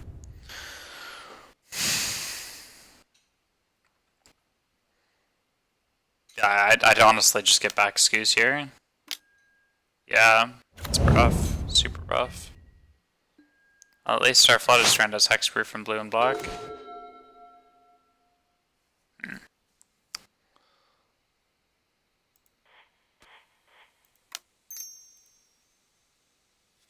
What do we have here?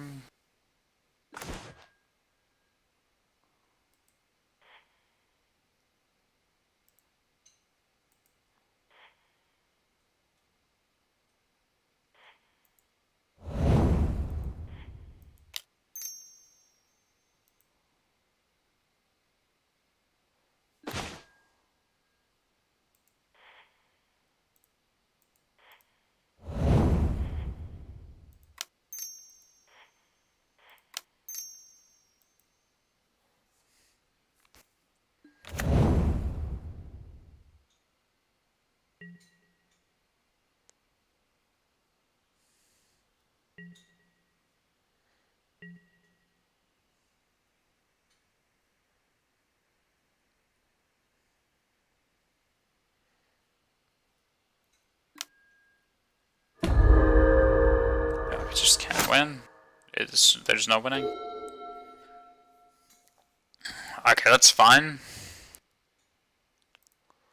It's definitely rough, but...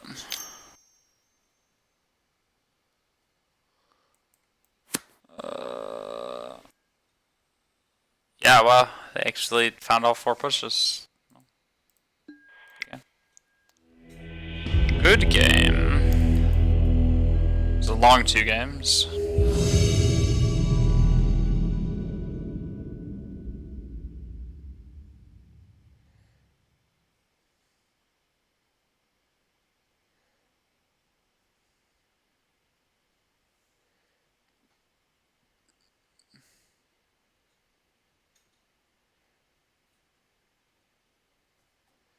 Alright. Oh. Match 2. Let's make it happen.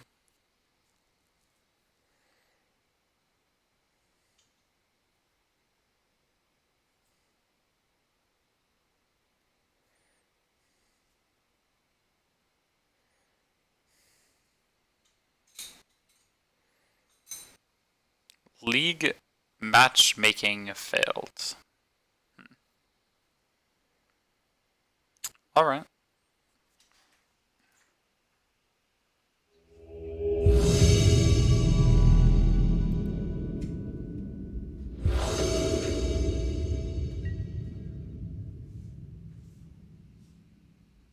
Yeah, I mean, we obviously can't engineer a deck to beat everything. It's definitely one of the matchup concessions that we have. It's just going to be very hard. And it's definitely at least winnable if they don't have Luris. Yeah, it's just kind of going to be rough. Like, we definitely accepted that, internalized it.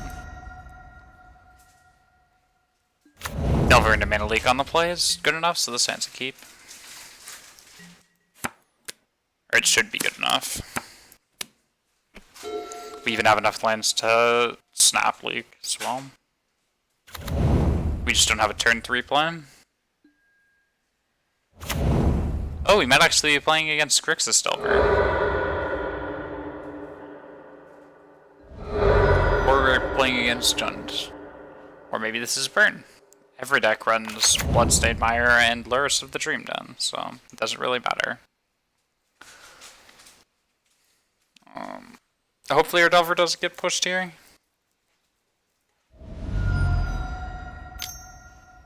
He's gonna get pushed. Thoughtseize, interesting. Well, that's really bad against all of our lands, but at least we didn't mulligan into the Thoughtseize, right? So they take the leak, sure.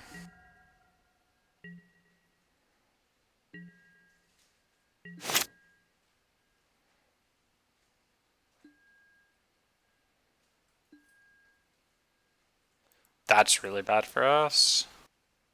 Like, if it was another creature, and it doesn't flip, sure, whatever. But the fact that it's another land is awful. So they don't know about this one. We'll play a Flooded Strand, and then we'll hit them for 1. If they're Death Shadow, we feel kind of silly, but... I mean, if they're Death Shadow, they're Death Shadow, right? I mean, we have to kill them anyways. If they go Hand Disruption again, we have to just flash in this Snapcaster. Incredibly rough.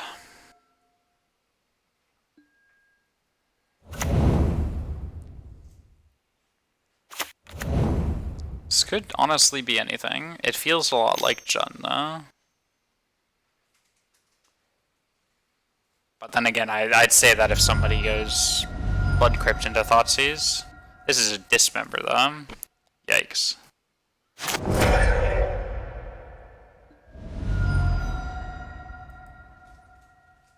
Dismember makes me feel like it is very much Death Shadow.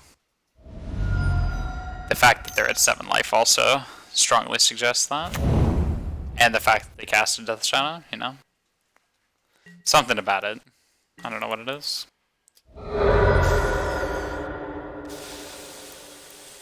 Let's get a Steam Bends tapped.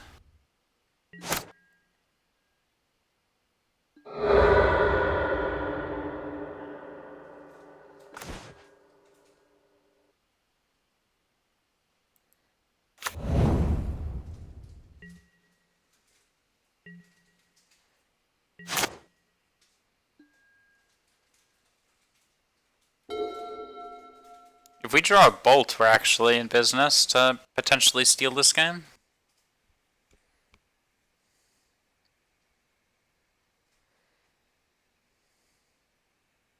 Which is pretty gasoline when you think about it.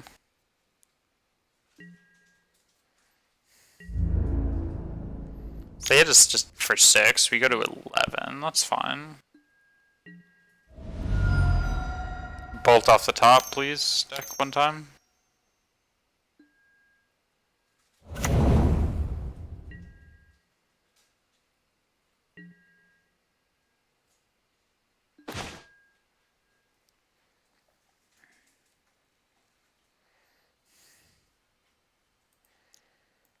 If we had like a Serum Visions in our graveyard or something, maybe we could play it out. Just lose. We're not going to shove in the Mongoose. We're going to bring in this. We're on the play, so we'll bring in this. They have Luris, so we're going to bring in this. They're running Shadow. Slash is probably not good enough. What is bad here? Snare is good. Snags, bolts. This is another matchup where Mongoose is just a little bit too small. And so we'll bring out the Thought Scour package as well, or at least part of it.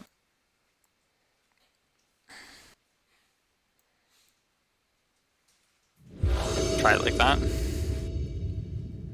Out with the Mongoose, in with the Huntmasters. Love to play first.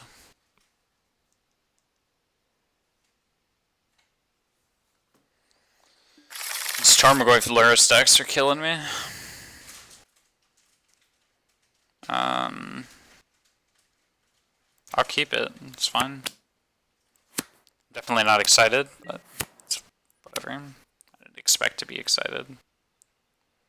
I think we're jamming this Delver turn 1.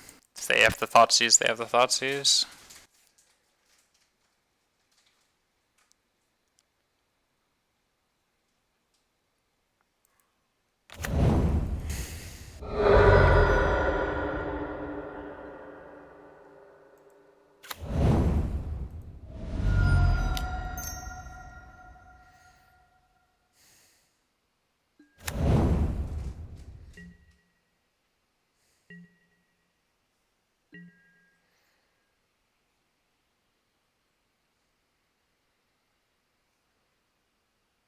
Oh, whoops, that was hand slid. It's not on my 1 key. Okay. Fetch. Are we shocking? Are we Thoughtseize? What are we doing?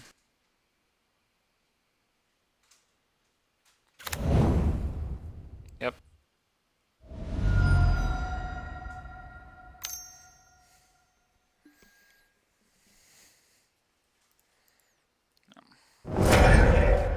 He did.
Let's just get a basic forest.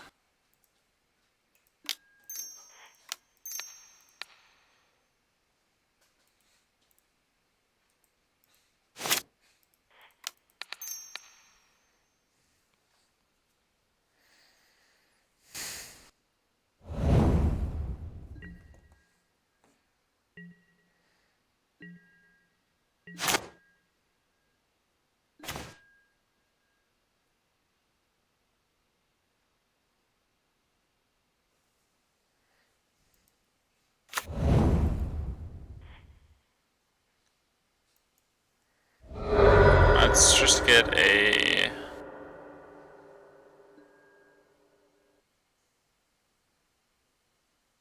Get another Steam Vent. I'd like to have perfect mana.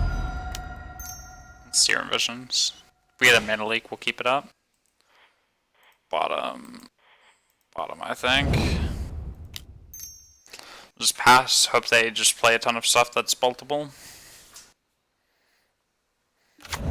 Tapping out for a Lurus wouldn't be that bad for us.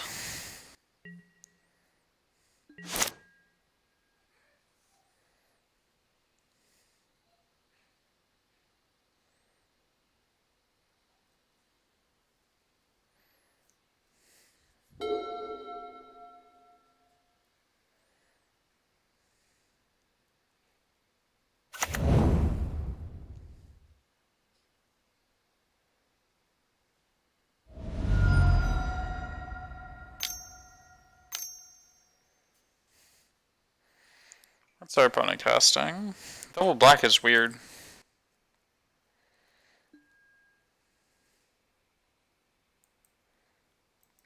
Okay, well you could take my bolt, or my bolt.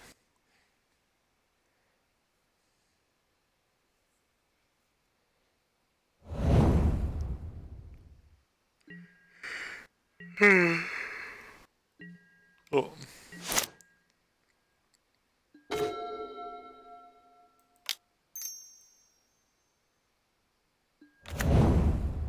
We did not want to drop both of our cages, that's why we only run 2.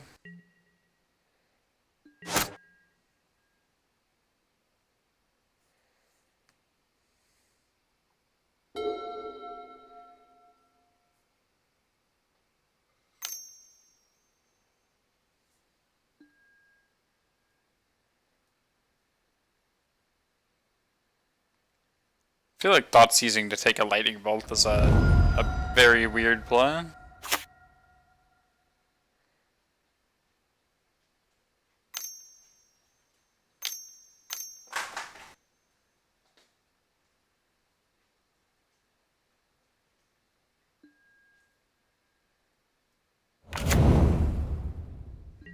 I think we just gotta bolt this. They don't have a whole lot of other stellar targets. Like, they obviously have scavenging goose.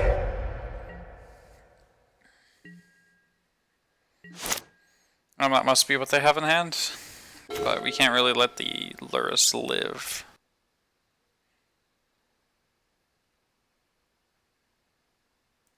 This is pretty useless right now.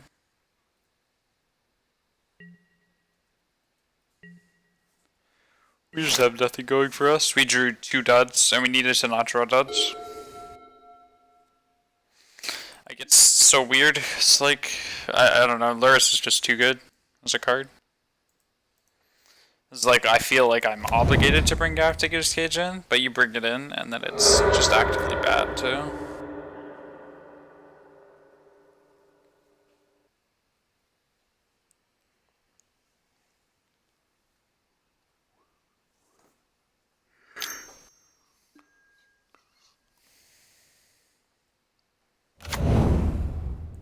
We play a 2-2. Play another 2-2. Be nice if all our bolts weren't taken away from us, but alas, beggars can't be choosers. Snapcaster.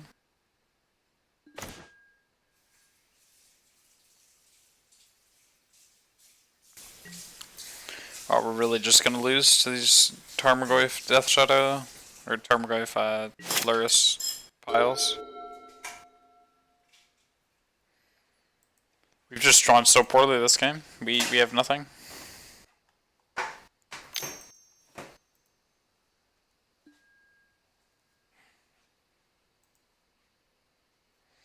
Yep, target themselves, hit us for 10. Bolt us, we die. What's the point here?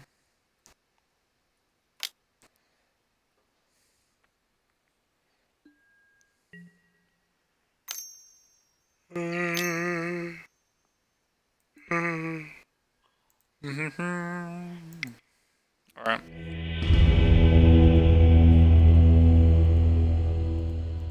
It's disgusting. Hate it. Alright, well we're 0-4, despite the deck actually being pretty good, but it's very hard to play fairly against these Lurrus decks.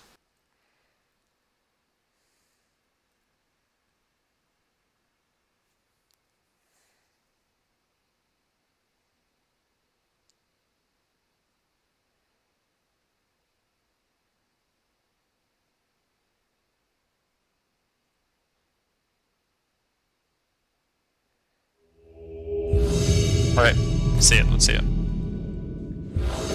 I'm pumped. You're pumped. You're going to not play against Lurrus this match. By not play against Lurrus, I mean we're playing against fucking Lurrus again. Wonderful. I can't mulligan, because it's Lurrus. This hand's whatever. I'll keep it.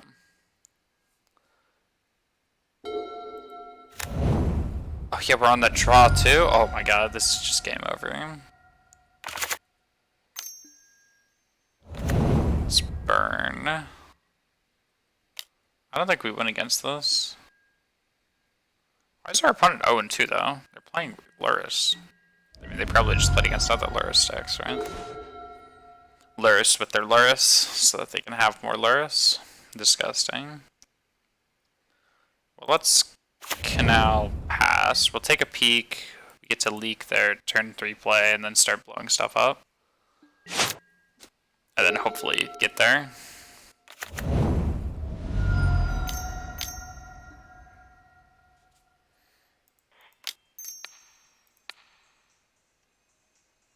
Olivia, I'm here to remind you. Alright, sweet.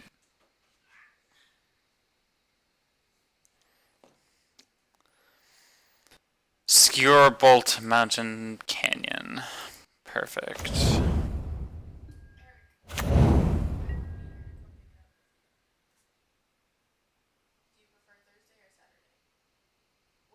I mean, so I have to do it, right? That was what you're saying? Yes. Okay. Yeah, I'll do that in a hot second. Yeah, it doesn't open for another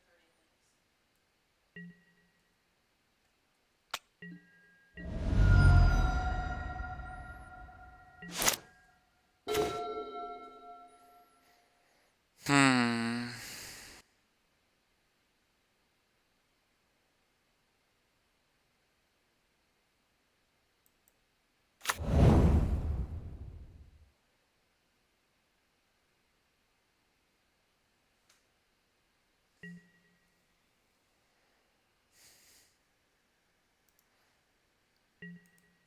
Got bolt skewer. So rough.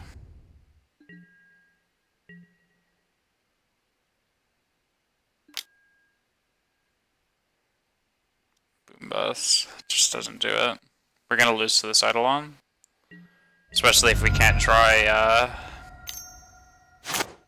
We do get the Thought Scout right away, which is pretty good.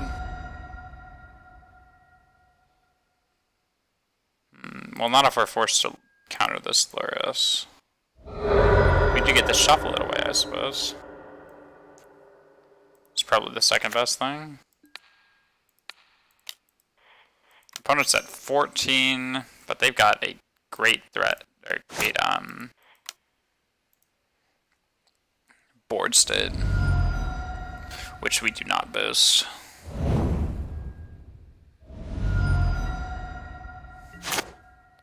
So we've seen the canyon. Do we hit a bolt? No, but Snapcaster Mage is something. Okay, so we're not just out of it, we're just like mostly out of it, right?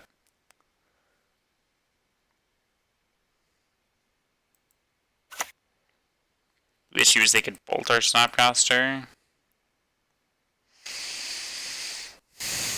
I mean, they should just go after us at that point. But at least we're not, like, locked out. Yeah, your go up on it.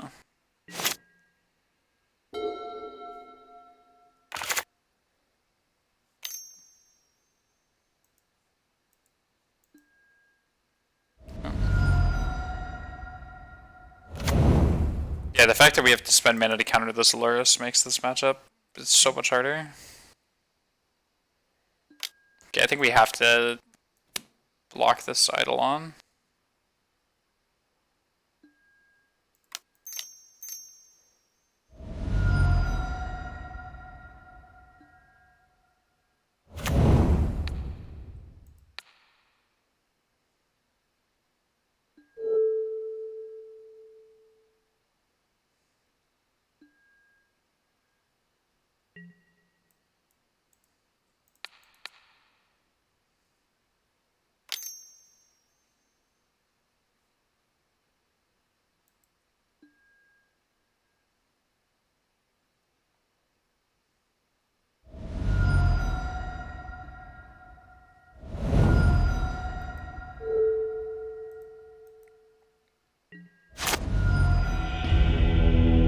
Yay! Okay, let's bring Huntmaster in. Let's bring in more removal.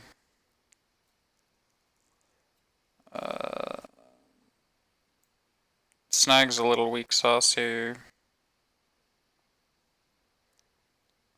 We're on the play, so fourth Boom Bust is pretty good.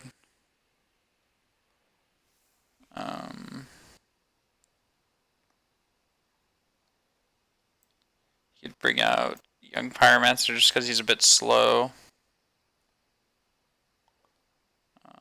And then cut a slash. Just try it like that. Yeah, just kind of have the flexibility to evaluate which of my threats is actually bad and pop them out. Because I just hate tapping out turn 2 for a Young Pyromancer here, because they'll just play an Eidolon or a Lurrus, and then we just instantly lose. This is not a good rate. I think this hand's a keeper. It feels really bad, but we do have a Bolt.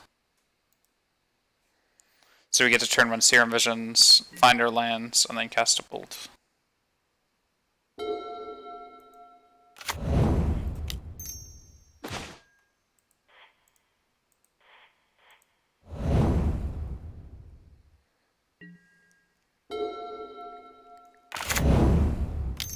We do need to find our lands. Very much so.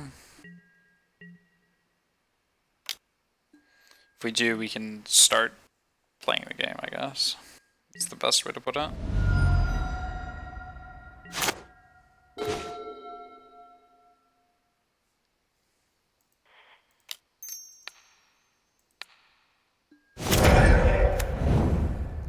I think this bit of acceleration is worth the 2 life. Could be wrong. If they go Eidolon, we get to scour ourselves in response. Sure, Seal the Fire doesn't do a whole lot against Mongoose. This is really good. We need to scour because we need to be hitting our lands. If we draw a Misty Rainforest in the next 2 turns, we get, or a forest, then we're kind of in business. This is really good too, though. Essentially just a very lightly pained land. So then we could, like, actually get into the red zone with our Huntmaster. Yeah, I think we're just passing completely here. Bolt us, sure.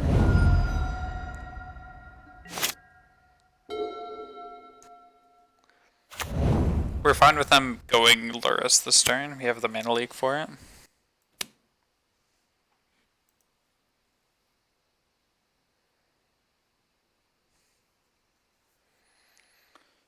Otherwise, we'll just snap Scour and get something on the table.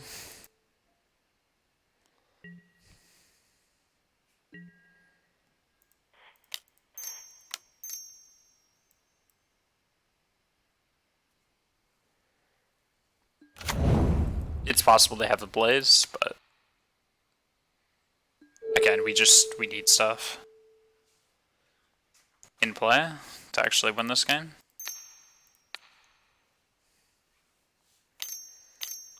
Cast a Searing Blaze. Yep. Rough, but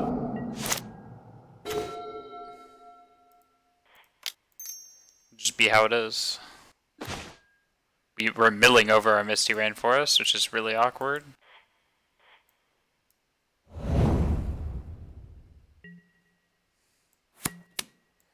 We've also just drawn a ton of removal, which is fine. We just need to find our 4th land, and we're definitely chilling.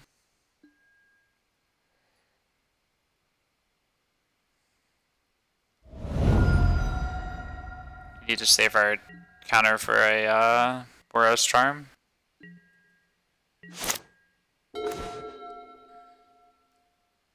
When I said 4th land, I definitely meant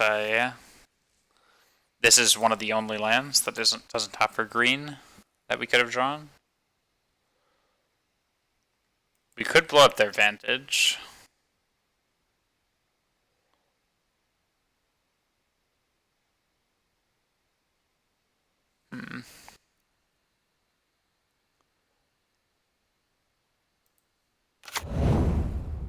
So we're at a virtual 6 already. Let's not do that. Let's pass.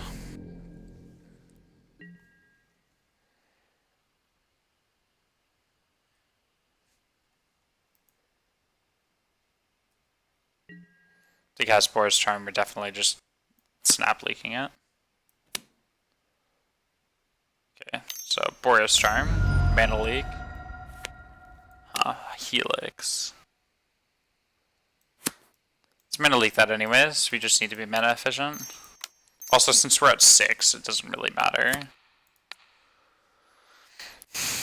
And unless they draw a land next turn, them casting Lurrus isn't that scary, because we just get to untap Flame Slash it.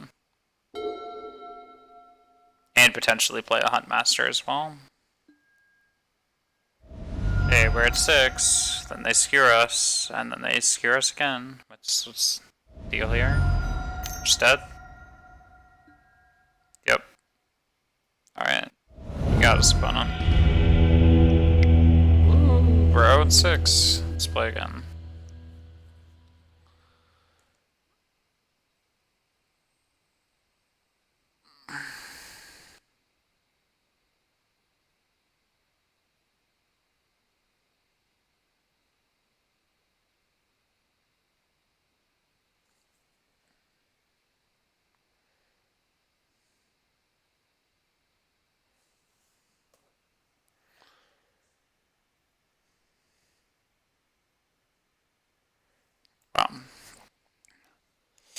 The world really just did a 180 on us.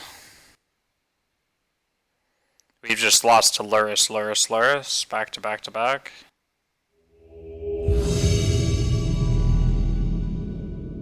Our deck is just not built to actually combat that. Unless we draw decent hands, which is obviously a given, but...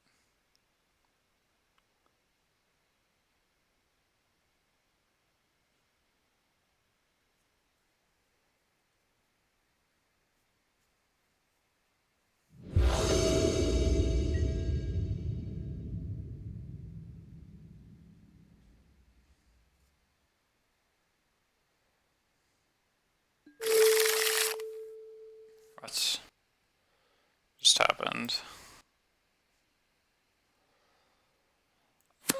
This hand's definitely keepable.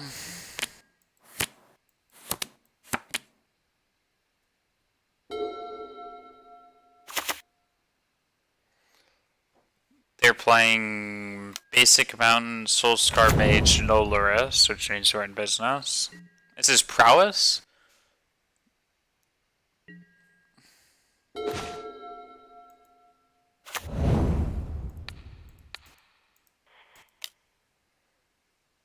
I'm just gonna post now, and I do not like bolting on their turn because they could just cast 2 instants and save their time.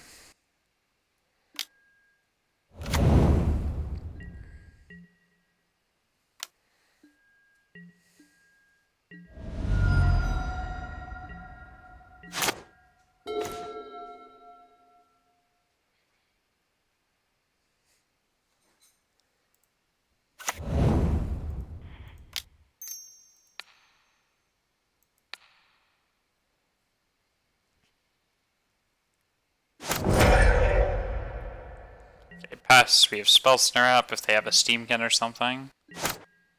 Or a Metamorphose. Sure. This snag is actually really good against Bedlam Reveler. Bam. Spell Snare. Now our opponent's stretched really low on resources. We're at 19.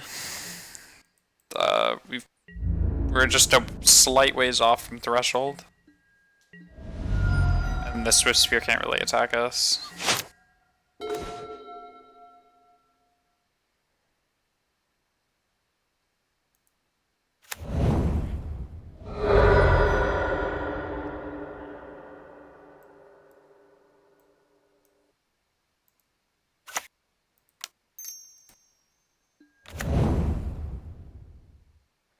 So we could technically go 5-6, but that's not quite enough to enable it.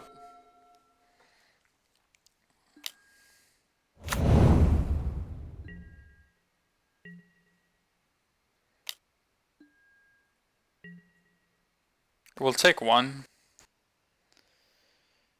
The issue is if they have light up the stage, we're kind of in a bad spot.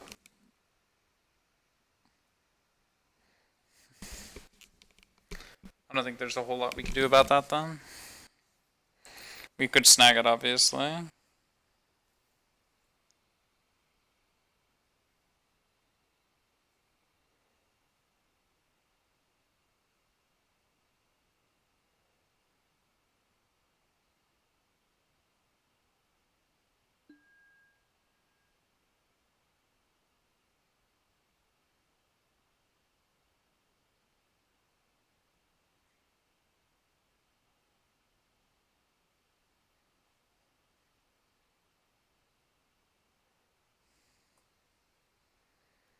I think we're taking it. If we get punished, we get punished. Nope. Perfect.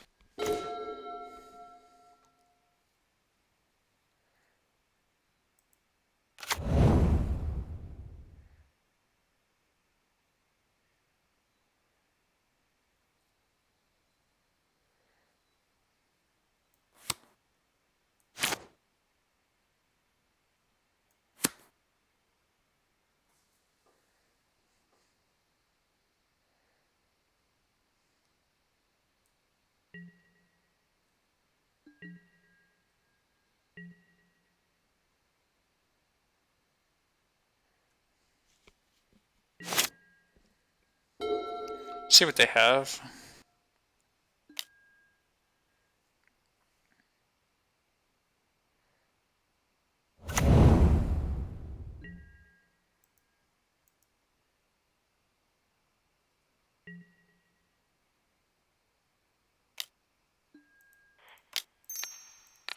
I think we're just gonna go snag, snag, lock.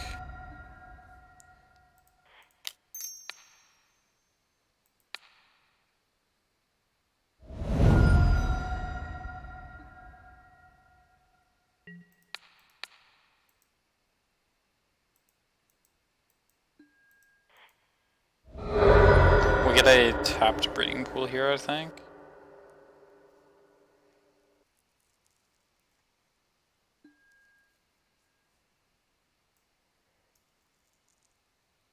I'm actually not sure about that one. Probably top sequence.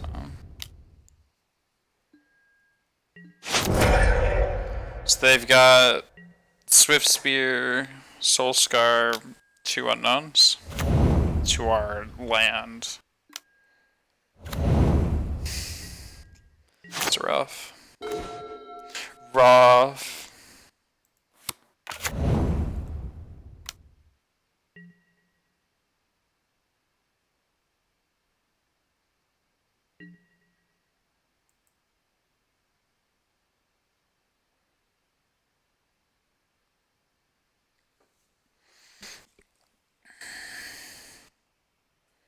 We can beat for 3 here.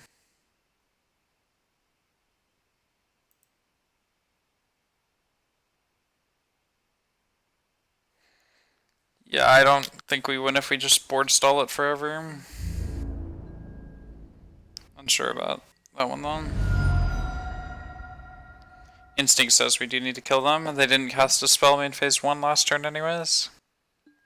And then we know they didn't have the light up the stage from before, so I don't know what they're doing. But we'll trade 3 damage for 2 damage pretty readily. Obviously the... Okay, yeah, they have Lava Dart, which is rough.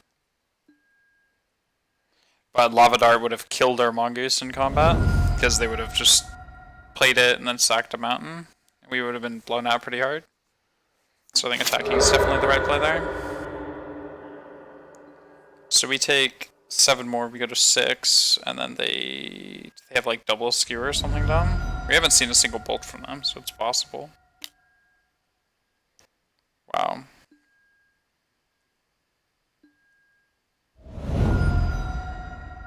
We go to 1.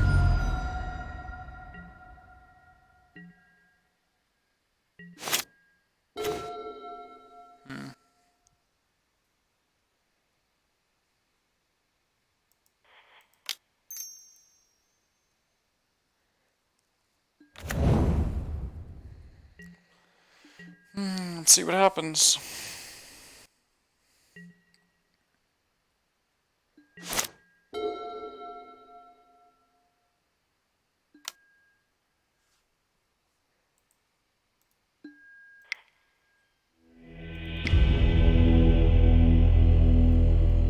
Well, let's try this again. Let's bring in removal. I don't think the Boom Blast plan is very solid against their deck, because they're not splashing colors, so we can't really cut them off of mana, which is half of the point of it. And then Snag is fine here. Probably trim 1 though. Our creature base is honestly fine too. We can bring in Cage for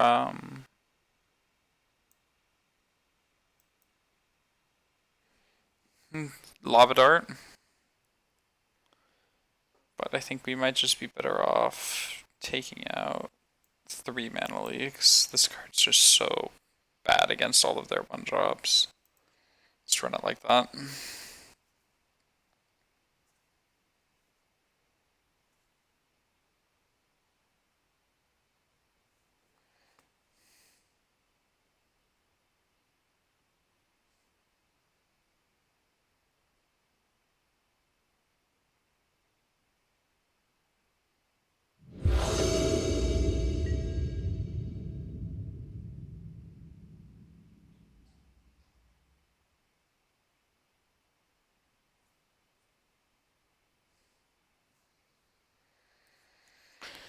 I'll play first. Oh, this is kind of one of those nightmare leagues, isn't it? I'll keep. This hand should be able to get there. I say that, but no guarantees.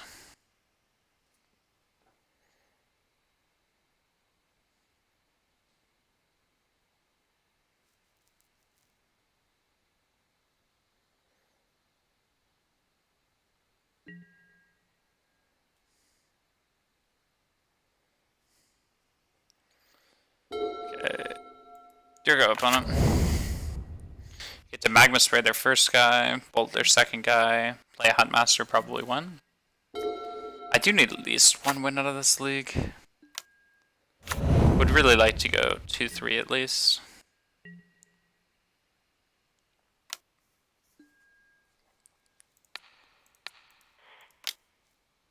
If they have a Gutshot or something down here, that's whatever.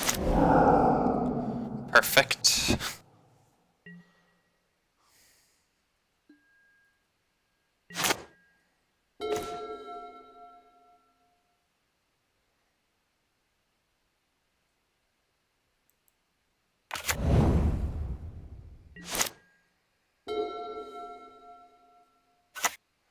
Probably tap Steam Vents here.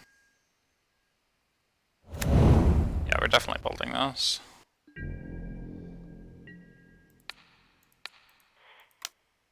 Okay, so let's get tap. Maybe tap Breeding Pool instead. Let's get that.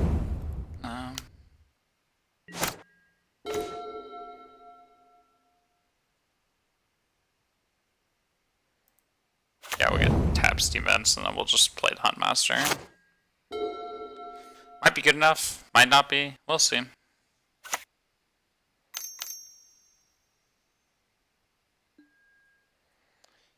Yeah, whenever they're casting Metamorphose on an empty board, it's just a really good sign for us. Oh my god, they're so lucky.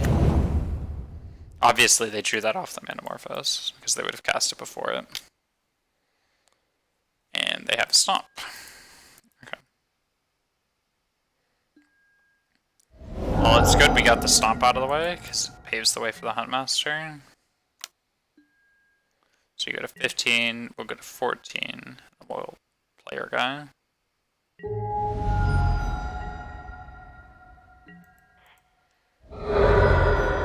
Alright.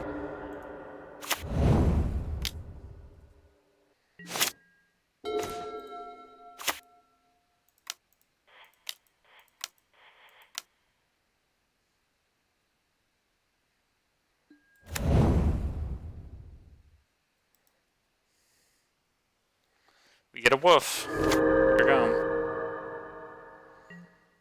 Your go, opponent.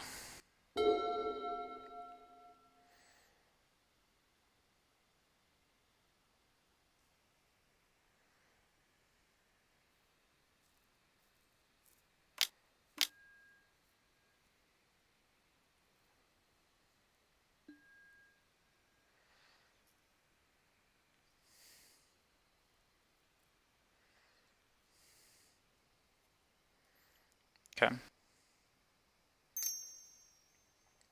We'll see what they do with this. The issue is you've just drawn lands this game.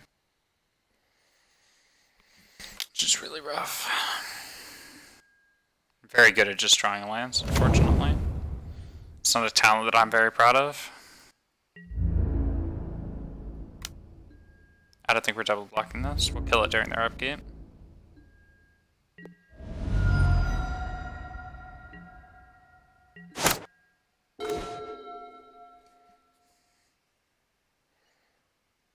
Yeah, let's just pass. We can. Oh, whoops, whoops.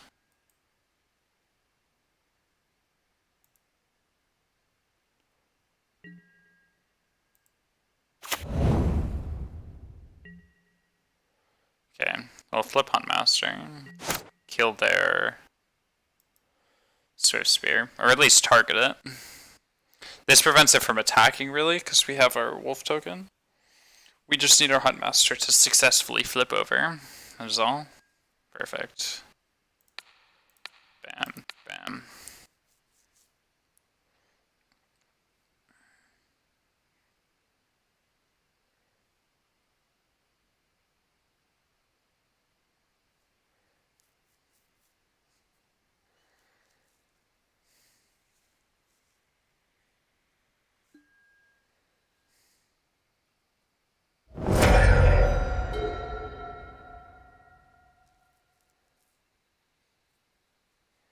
Well, we'll see. If they cast 2 spells, we get to flip our Huntmaster back over again. It's 1. Do I see 2?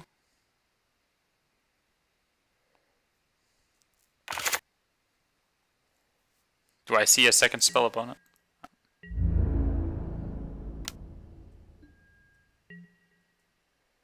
I mean, I'll just crash them for 6 if they don't cast a second spell. It's kind of a win no matter what. We'll just cast a Young Pyromancer, whatever spell we draw off the top. Yeah, this is actually probably better for us. Sure.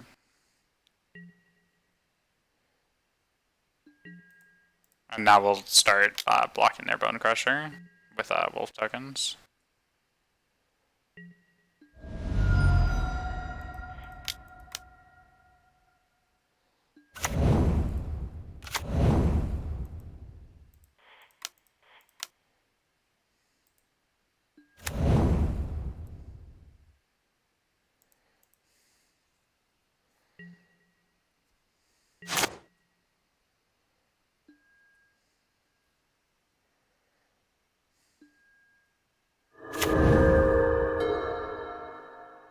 I mean, I don't think they even want to swing at us for 4 here.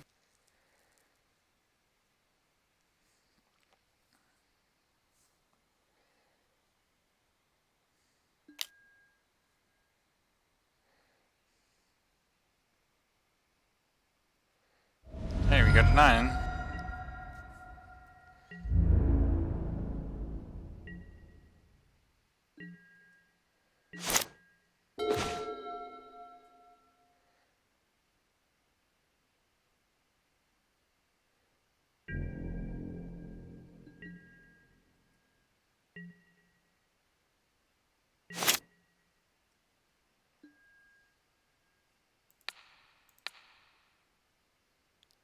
Do we go to 7 here?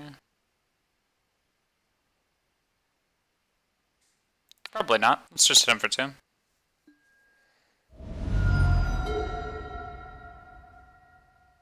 Remember, it is up to 1. We don't have to target 1.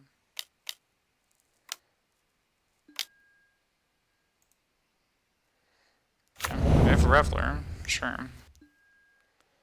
So they discard Reveler's Swift Spear. Sure.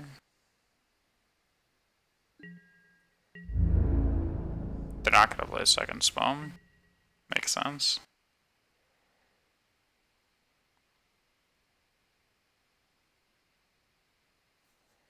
They will play a second spell. We'll see. Nope.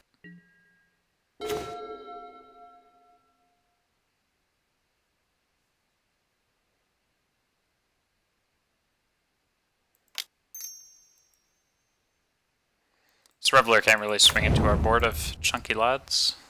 We need to draw instants for our Young Pyromancers, though. Jeez, these poor guys. Also, we might be getting into a scenario where we want to blow up the world. However, we do not have any boom busts in our deck right now.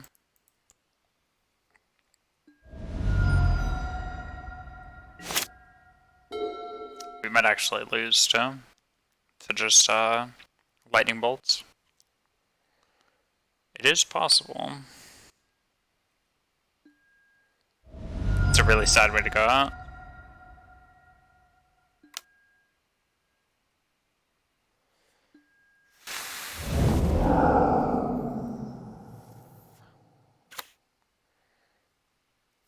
Okay, we do get to flip our Ravager back, which is pretty nice, but they probably just draw a bolt here. We lose. It's a game. They've seen, what, 5-6 cards? We just lose. See more cards? Sure. Wow. Okay, I guess we're still playing.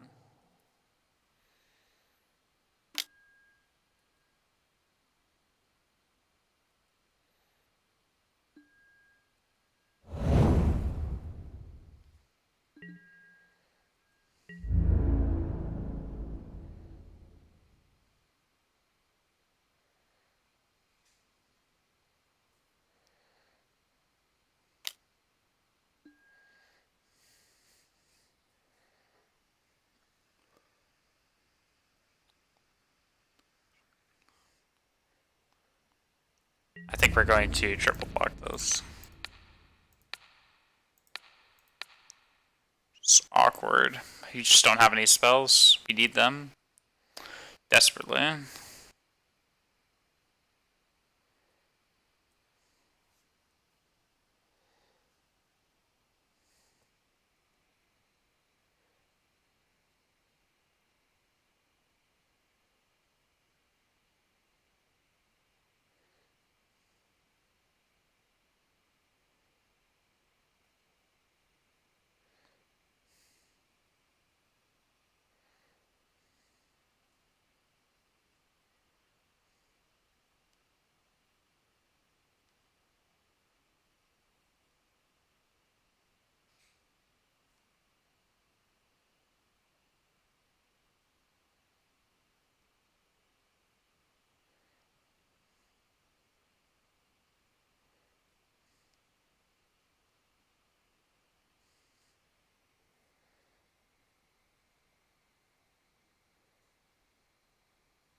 Yeah, I don't know.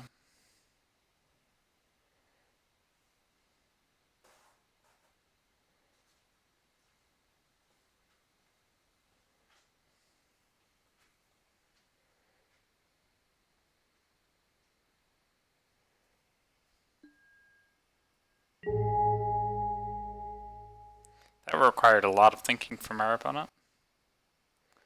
But I'm glad they did not hurt themselves.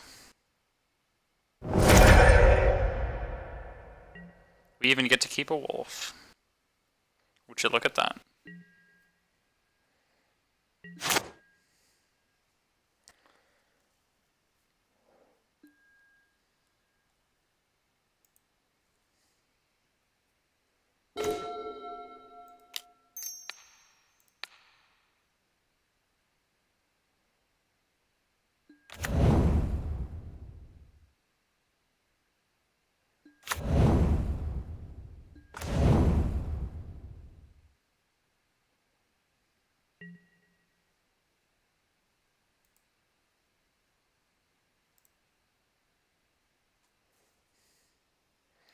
Now let's hit them for 3.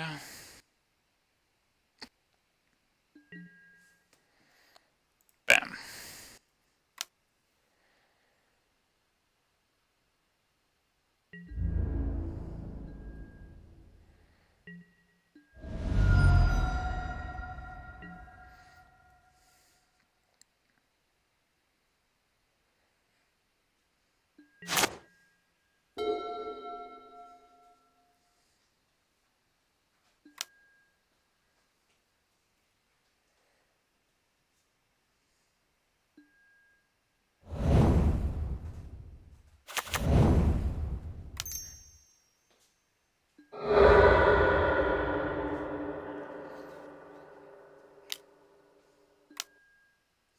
Yeah, that's what I was scared of.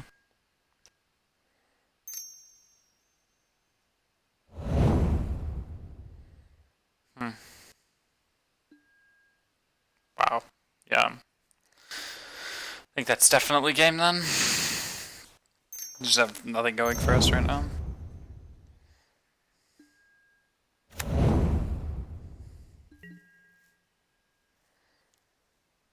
Do we even have enough bodies to throw in front of these guys?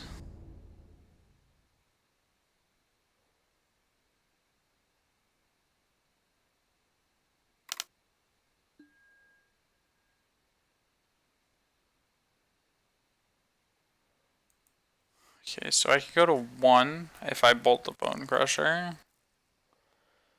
Then I have 2, 4, 5, 6, 7. It's probably the best, honestly. Let's bolt the Bone Crusher. I lose to Lava Dart, but whatever. I don't think I'm beating Lava Dart from this point anyways.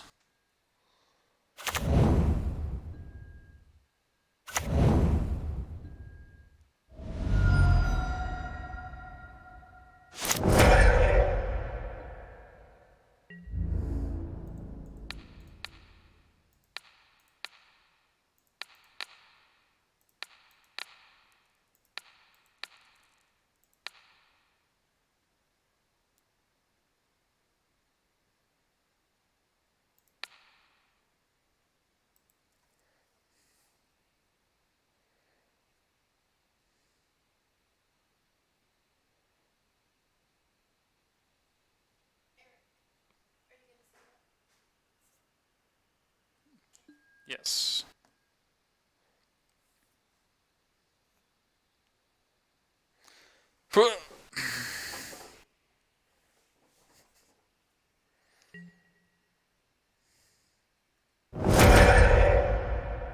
We get to keep an elemental. That's kind of gas.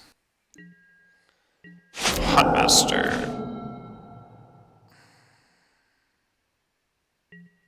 Island was not what I had in mind.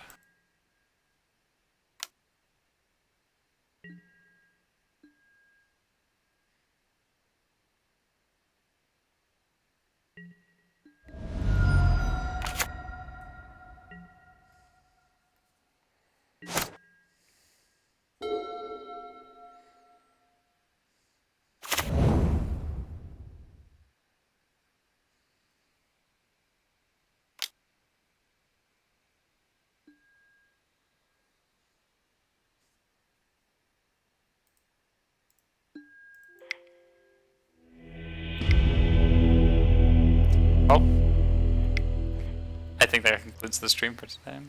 Peace.